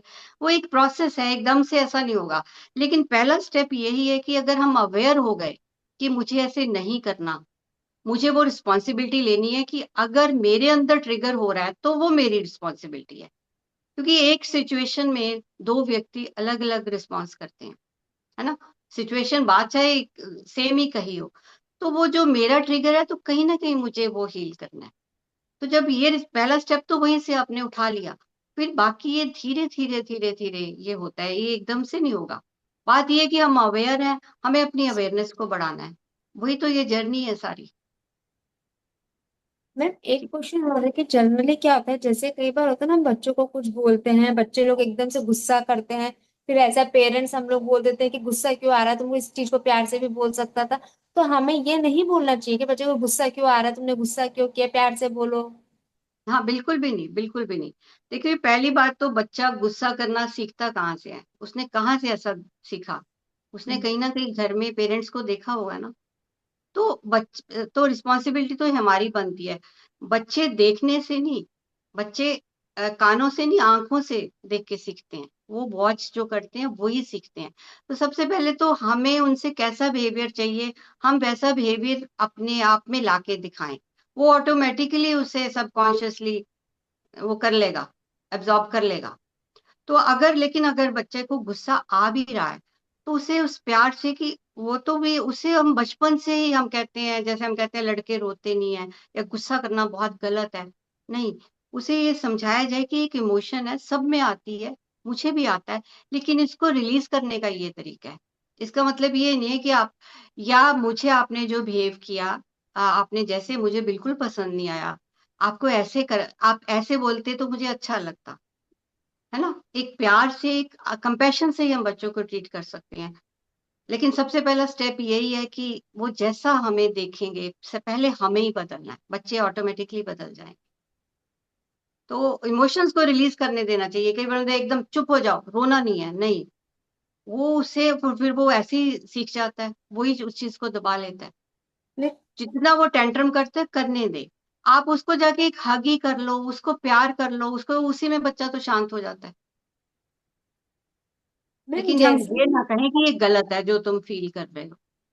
मैम जैसे मेरे को एक क्वेश्चन पूछा था, मेरा बेटा है ना हर बात बात में रोता है, उसको कुछ भी चीज मनवानी होती है रोने लग जाता है, उसका कुछ भी काम है तो रोने लग जाता है, तो मैं भी उसको यही बोल देती हूँ कि रो क्यों रहा है, बिना रोए पे बात कर ले, हर चीज में रोना क्या है, हर चीज में रोना क्या है। तो उसको फिर किस तरह से हैंडल किया जाए? देखिए, हो सकता है उसकी कंडीशनिंग हो गई हो कि रोने से मम्मी मान जाती है, मुझे चीज मिल जाती है, ये भी तो हो सकता है। तो आप अगर अगर वो रो रहा है, उसे प्यार से ही, उसे हक करके भी, क्या बात है, आप क्यों ऐसा फील कर रहे हो, ये जो आप रो रहे हो क्यों, आप वो वही प्यार से, कंपैशन से आप उसके साथ अपना कनेक्शन स्ट्रांग बनाएं कि ये ऐसा क्यों हो रहा है। और अगर आपने किसी बात के लिए मना किया है, तो फिर चाहे वो रोए चाहे नहीं, तो उसे ये मैसेज नहीं जाना चाहिए कि मैं टेंट्रम करूंगा या रोऊंगा तो मुझे वो चीज मिल जाएगी। लेकिन जब तक जो भी बच्चा है, वो उसमें बच्चे को नहीं बदलना, हमें अपने एनवायरनमेंट को बदलना है, ताकि वो बच्चा ऐसा बिहेव ना करे। वो क्यों कर रहा है, धीरे धीरे आपको अपनी सिचुएशंस के अकॉर्डिंग समझ आ जाएगा, क्योंकि जो पेरेंटिंग है वो कोई वो इंट्यूटिव जर्नी है। हर फैमिली का अपना एनवायरनमेंट है, अपने सर्कमस्टांसिस है, अपनी वो क्यों ऐसा कर रहा है ये आपको अपने आप समझ आ जाएगा। लेकिन मेन है कि आपने प्यार से उसको हैंडल करना है, एक कंपैशन के साथ उसको हैंडल करना, और उससे पूछना है कि ये जो तुम फील कर रहे हो, जो तुम्हें रोना आ रहा है, ये क्यों आ रहा है। और डॉक्टर रितु, आप इसमें कुछ ऐड करना चाहोगे? मैम, आपने बहुत ब्यूटीफुली एक्सप्लेन किया है। वो रियली में कंडीशनिंग हो जाती है, बच्चों को समझ में आ गया कि ऐसे करके मेरी बात माने जाती है, तो डेफिनेटली वो एक उसका हथियार बना लेते हैं। एंड हम फीमेल्स भी तो ऐसे करते हैं ना, हमको समझ में आता है कि ये चीज़ों से हमारे बच्चे मान जाते हैं, तो हम उनको एक, ये वाइस वर्सा चलता है। आपने जैसे बोला कि वो देख के सीखते हैं, हमसे ही सीखा है उन्होंने कहीं ना कहीं, कि पहले आपने कोई कंडीशनिंग डाली होगी कि तुम ऐसा करोगे तो ऐसा होगा, गुड बॉय, बैड बॉय या गुड गर्ल हम बोल ही देते हैं ना, तो उनको समझ में आता है बहुत अच्छे से। और इतना शार्पली ऑब्जर्व कर रहे होते हैं कि हमको अब उनकी जो मिस्टेक्स हैं वही समझ में आती हैं। तो और कहीं ना कहीं जो बच्चे जल्दी रोते हैं, उन्हें कहीं ना कहीं प्यार की कमी भी महसूस होती है, एकदम उनकी इमोशंस बाहर आ जाती हैं। यस, अंदर का गुस्सा है उनका जो दबाया हुआ है, वो एक्सप्रेस करना चाह रहे हैं किसी ना किसी तरीके से। एक बार जैसे मैं एक बताती हूँ कि मेरी जो है ब्रदर इन लॉ, उनकी थी डॉटर, तो वो बहुत ऐसे, उसका ये था कि कुछ भी अब मेरी बात नहीं मानेंगे तो अपना ऐसा सर में दीवार दीवार में ऐसे करूंगी, पुश करूंगी। और एक कुछ ऐसा कपड़ा था उसको मुंह में रखना, उसको वो एक हैबिट बच्चों की होती है ना, कुछ भी लेके। तो एक दिन ये हुआ कि वो करूंगी, ओके कर लो, आप जितनी तेज आपने दीवार में सर देना है दे दो आप, उनको बहुत अच्छे से पता होता है कि ऐसा करने से हमारी बातें पूरी हो रही हैं। तो और वो हर्ट होगा, उनको चोट लगेगी, वो नहीं करेंगे जोर से। आपका बेटा रो रहा है, आप रोना है उसको बोलो, ओके रो लो, कोई प्रॉब्लम नहीं है, मना ना करो उसको। एक दिन कितना रोएगा आखिर वो, उसको समझ में आएगा कि यस, ये मेरे लिए एक हथियार है जिसको मैं यूज कर रहा हूँ अपनी मॉम के अगेंस्ट। तो अभी मैं आपको अपना एक एक्सपीरियंस शेयर करती हूँ। जी। मेरा मेरा बेटा जो था वो बहुत इंटेलिजेंट है, वैसे बहुत बचपन से ही। तो उसे ऐसे एक दिन मैंने कोई उसकी बात नहीं मानी, क्या तो कह रहा है, मैं जैसे ऊपर हमारा बेडरूम था, मैं यहाँ से नीचे छलांग लगा दूंगा। हम्म। मैं तो एकदम से हिल गई, मैंने कहा अभी इतना छोटा है, अगर ये चीज, ये तो बड़े होके ये तो बहुत अच्छी चीज नहीं है, साइन, ये कैसे हुआ। मैंने कहा जा लगा दे तू छलांग। और उसने क्या किया, वो अभी मतलब फिफ्थ सिक्स्थ में, सेवंथ में था, सिक्स्थ में था, उसके ऊपर कॉरिडोर में जो वो बनेरा होता है उसके ऊपर बैठ गया। अब मुझे भी अंदर से डर लग रहा है, एक तरफ मैं ये भी नहीं चाह रही कि ये इसकी आदत पक्की हो जाए। या तो मैंने अपने, जो मेरे घर में हेल्पर थी, मैंने उसके इसके पीछे जाके खड़ी हो जा, वो उसके जाके पीछे खड़ी हो गई। और वो कह रहा है मैं गिर रहा हूँ, मैं लगा रहा हूँ चलो, मैंने कहा लगा दे, तेरी टांग टूटेगी, तेरी कुछ ये नहीं होगा। या अब अंदर से मुझे ये भी लग रहा है कि उसके सभी ज्वाइंट फैमिली थी नीचे से, उसके वो मतलब वो गए हुए थे मेरे मदर इन लॉ कीर्तन पे, वो ना आ जाए, वो भी कहेंगे ये क्या हो रहा है। लेकिन अंदर से मन भी ना माने कि ये तो चीज बड़ी गलत है। और मैं देख रही हूँ वो 5-7 मिनट ऐसे ही बैठा है वहां पे, और मेरा भी अंदर से दिल धड़क रहा है। मैंने कहा ये क्या कर रहा है, ना तो कुछ मतलब वही बैठा है। तो मेरे को एकदम स्ट्राइक किया कि इतना इंटेलिजेंट है। मैंने कहा तू तू आजा वापस, जाने दे इसको नीचे। जैसे ही मैंने उस मेड को उसको बुलाया, वो अपने आप आराम से बस आ नीचे गया। उतर के या आ गई। अब मैं ये नहीं कह रही कि आप ऐसे एक्सपेरिमेंट्स करो अपने यस बच्चों के साथ। तो मुझे उस वक्त इंट्यूटिवली ये आया, क्योंकि मुझे था ये बात बात पे मैं ये देख रही थी कि ये चीज इसकी कहीं ये ऐसे बड़ा हो गया तो बहुत प्रॉब्लम हो जाए। उस दिन के बाद उसने वो चीज नहीं की। तो यस कई बार बच्चे ऐसी चीजें करते हैं, और उनके करते लिए क्या स्टेप लेना है ये आप, वही मैंने कहा इंट्यूटिवली, ये किसी की कॉपी नहीं आप कर सकते यस। किसी को। तो उसके केस में भी उनकी मॉम जैसे मना करती थी, वो बोलती थी मैं पुश अपना करूंगी दीवार में सर। तो ओके नहीं नहीं नहीं, चलो ले लो अपना वो कपड़ा मुंह में जो तुमको लेना है। एक दिन मम्मी नहीं है, उसके पापा थे, उन्होंने बोला जितना जोर से दीवार में सर मारना है करो, मैं देख रही हूँ ना चुपचाप, मैं कुछ नहीं बोल रही हूँ। एंड मैं तो नहीं तुमको ये लेने दूंगा, बिकॉज वो अनहाइजीनिक है और ये हैबिट भी अच्छी नहीं है, वो तुम हमेशा उसको लेके घूम रही हो।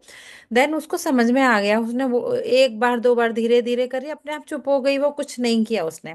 तब उन्होंने अपनी वाइफ को बोला कि इसने एक अपना ये बना लिया है तरीका कि थोड़ा सा चिल्लाएगी रोएगी और इसको चीजें मिल जाएंगी, तो आप इसको थोड़ा होने दो, रोने दो इसको, ये अपने आप धीरे धीरे उसकी हैबिट कम हो जाएगी। तो ऐसा करके रियली में हमको चेक करना है कि हमारा बच्चा है, हम उसको कैसे हैंडल करें, क्योंकि पेरेंटिंग की टिप्स कहीं बाहर से नहीं मिलती है।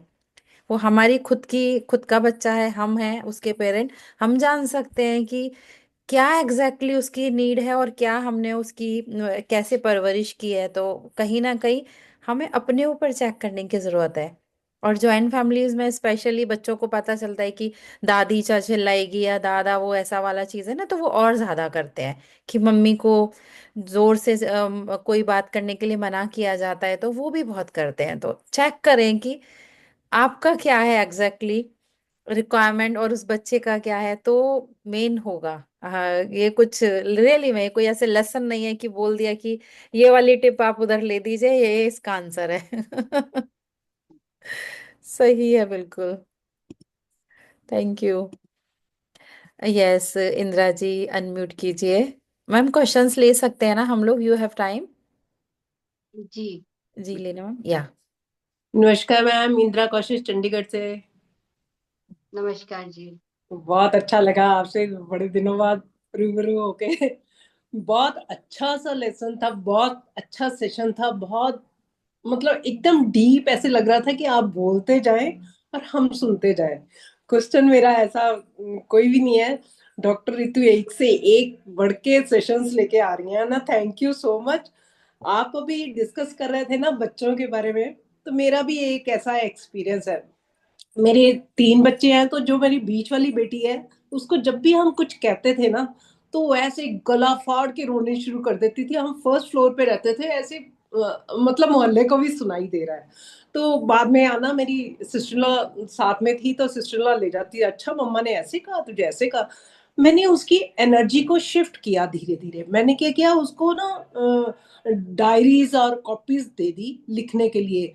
तो धीरे धीरे उसने ना कविताएं बनानी शुरू की, वहां पर खड़े खड़े, मतलब होगी थर्ड फोर्थ की बात होगी उसकी। तो धीरे धीरे कविताएं बनानी शुरू कर दी। ऐसे करते करते मतलब उसका होता क्या था कि साल के 6 महीने में मतलब वो बहुत अप उसका रिजल्ट होता था, फिर धीरे धीरे डाउन हो जाता था। मैं इसके लिए थोड़ी वरिड थी, लेकिन मैंने उस पर कोई स्ट्रेस नहीं डाला। धीरे धीरे उसकी एनर्जी ऐसी शिफ्ट हुई कि उसकी ये पोएम्स वगैरह अखबार में छपनी शुरू हुई, और मतलब क्रिएटिव होती गई। उसके बाद कितने कॉम्पिटिशन्स जीते, उसके बाद मतलब करते करते आज वो मतलब यूएस गवर्नमेंट ने उसको दे दी स्कॉलरशिप और वो डॉक्टरेट कर ली। मतलब आज वो सारे मुझे सिखाते हैं। मतलब इतना अच्छा वाला वो बना ना उसके साथ, बहुत बढ़िया।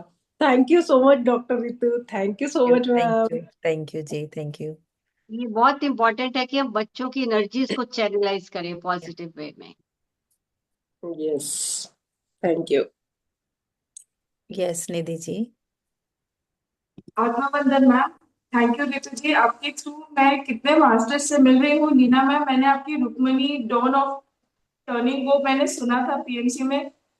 इतना अच्छा आपने वो बुक का दिया था मैम, बुक पढ़ने की दरकार नहीं पड़ी, ऑल्दो मैं बुक पढ़ूंगी जब जो भी है। And I am truly blessed to actually आपसे बात करके करने का मुझे मौका मिल रहा है। Thank you so much ma'am. Thank you. And ma'am आज के सेशन में 2-3 चीजें इतनी क्लियर हुई है ना कि विक्टिम कॉन्शियसनेस पढ़ा था बट इतना क्लियर नहीं हुआ था कि हम अगर अपने माइंड में प्ले करते रहते तो इसका मतलब हम विक्टिम कॉन्शियसनेस है।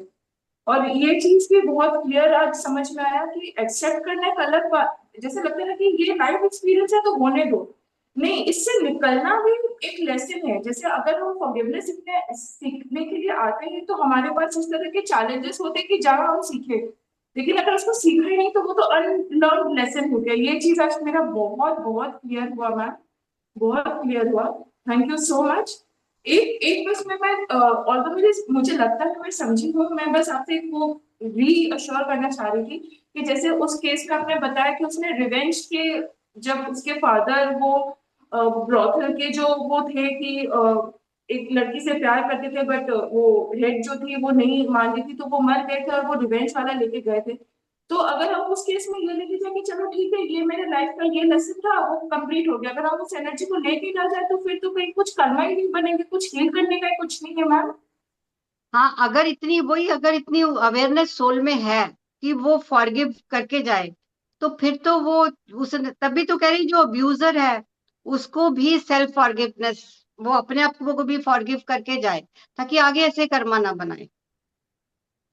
लेकिन और ऐसा मैम हो नहीं पाता ना, कहीं ना कहीं जी मैम, ऐसा हो। हाँ, बिल्कुल बिल्कुल नहीं बनेगा फिर कर्मा, तो फिर बनेगा ही नहीं।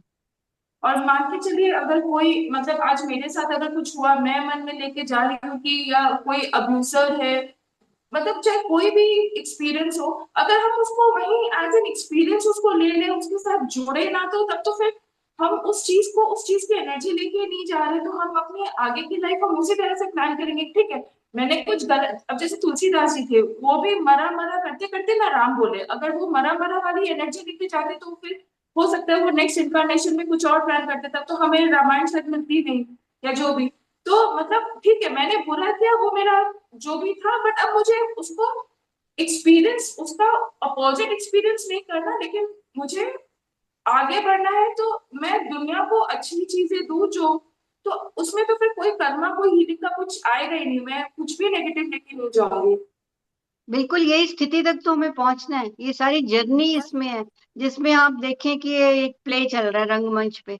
हम हर चीज को, अच्छे बुरे हर एक्सपीरियंस को, बुरा नहीं, बुरा अगर वो अच्छा भी तो एक बंधन ही है ना। जब हम किसी के साथ अच्छे उसमें अटैच होते हैं तो वो भी एक बंधन ही है। अगर हमें पूरी तरह मुक्त होना है, डिटैच होना है, तो दोनों तरह से एक साक्षी भाव, अच्छा हो रहा है तो भी, बुरा हो रहा है तो भी, उस स्थिति तक ही तो पहुंचना है, वही तो सारी जर्नी है स्थिति तक मैं पहुंचने की। कुछ भी होता ना मैम, मैं बस वो पद्मावत मूवी मेरे दिमाग में आता है कि वो रणवीर सिंह हीरो है लेकिन उसने कितनी बखूबी से अलाउद्दीन खिलजी का रोल प्ले किया था और उसको हीरो से ज्यादा अवार्ड्स मिले थे।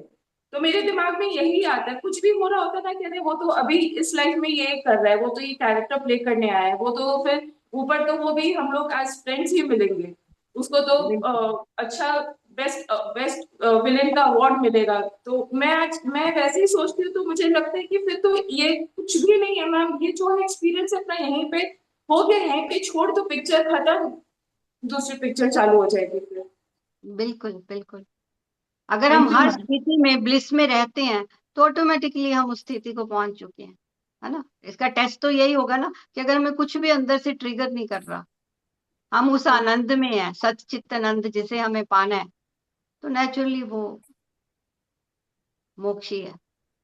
थैंक यू मैम, मैं बता नहीं सकती आज का सेशन मेरे लिए कितना हेल्पफुल रहा है। Thank you ma'am, thank you so thank much you. And thank you for your Rukmini turning off divine, मैं उसका नाम भूल गई हूँ मैम आपसे बात करते करते। Thank you so much ma'am, thank you उसे सो खुद मच। जरूर पढ़िए, क्योंकि वो तो हम बहुत शॉर्ट करके करते हैं, लेकिन वो जो यस खुद मैम, पढ़ने में मजा आता है ना, वो आप डिस्क्राइब ही नहीं कर सकते, और बहुत एनर्जी से भरी हुई बुक है वो। मैम मैं वो बुक आपकी वो सुन रही थी ना मैम, मेरे कितने ही शरीर में एनर्जी दौड़ी होगी मैम, मैं बता नहीं सकती हूँ। मैं कुछ भी करती थी मैं वो सुनती थी एक कहानी के जैसे, मुझे कितनी एनर्जी मिली उस आपके उस सेशन के दौरान। मैं वेट करती थी एक एक एपिसोड के लिए आपका। Thank you so much ma'am, thank you so thank much. You. Yes कृपा जी। आत्मा वंदन मैम बहुत बढ़िया बुक लेके आए हो आप, कितना भी ग्रेटिट्यूड करे इतना कम है, इतनी सोल अवेकनिंग हो रही है। बहुत बढ़िया, thank you ma'am. Ritu ma'am आपको भी बहुत थैंक यू, और लीना मैम आपने भी आज बहुत ही अच्छा किया, बहुत ही बढ़िया अच्छे से एक्सप्लेन किया ना, thank you so much. Ma'am thank you. Ma'am मुझे दूसरा ये पूछना था, डे 10 की मेरी ये लर्निंग सुनना रह गया था, तो वो वीडियो यूट्यूब पे नहीं दिख रहा है डे 10 का। कृपा जी, मैंने सेशन में दिया भी है मैसेज, कुछ सिस्टम एरर था, तो जैसे ही फिक्स होता है हम उसको करते हैं। आज के शेयर करेंगे उसको हम डेफिनेटली। आज के सेशन से रिलेटेड आपका कोई प्रश्न है तो प्लीज आप नहीं बताइए। नहीं नहीं, थैंक यू या मैम, मुझे थैंक बहुत यू। अच्छा लगा, या थैंक यू सो या मच। Definitely welcome. बहुत सारे लोगों ने चैट बॉक्स में थैंक यू लिखा है, बहुत सारा gratitude. Thank you Leena ma'am once again for your wonderful wisdom, और आपका जो टाइम आपने हमको दिया उसके लिए सबकी तरफ से मैं बहुत दिल से शुक्रिया करती हूँ। Thank you so much. And हम चाहेंगे कि फिर से आपके साथ में हम फ्यूचर में एक और सेशन रखें। सो या थैंक यू सो मच। आप सभी का शुक्रिया मुझे यहाँ बुलाने के लिए और इतने प्यार से सुनने के लिए। Thank you. थैंक यू सभी मास्टर्स का, आप लोगों के टाइम के लिए, एनर्जी के लिए दिल से धन्यवाद। हम कल फिर से एक और नए टॉपिक के साथ में सेम टाइम पर मिलेंगे, सेम लिंक के साथ। सो बने रहें, बहुत सारा ध्यान रखें, खूब सारा प्यार सभी के लिए। Thank you masters, bye. And जो डे 10 का वीडियोस का आप लोग बार बार मैसेजेस आ रहा है मेरे पास, आई कैन अंडरस्टैंड। बताया है मैंने, ग्रुप में भी शेयर किया है, ये जैसे अवेयरनेस हमारी कहाँ है हम देखें, क्योंकि आज ही मैंने उसको शेयर किया है। तो आप लोग टेंशन मत लीजिए, वीडियो है वो आपको मिलेगा, कुछ एरर है उसमें वो हम फिक्स कर रहे हैं। The moment I fix the glitch हम उसको शेयर कर देंगे, और यूट्यूब पे भी लाइव हो जाएगा वो। So have patience, be. Thank you, masters.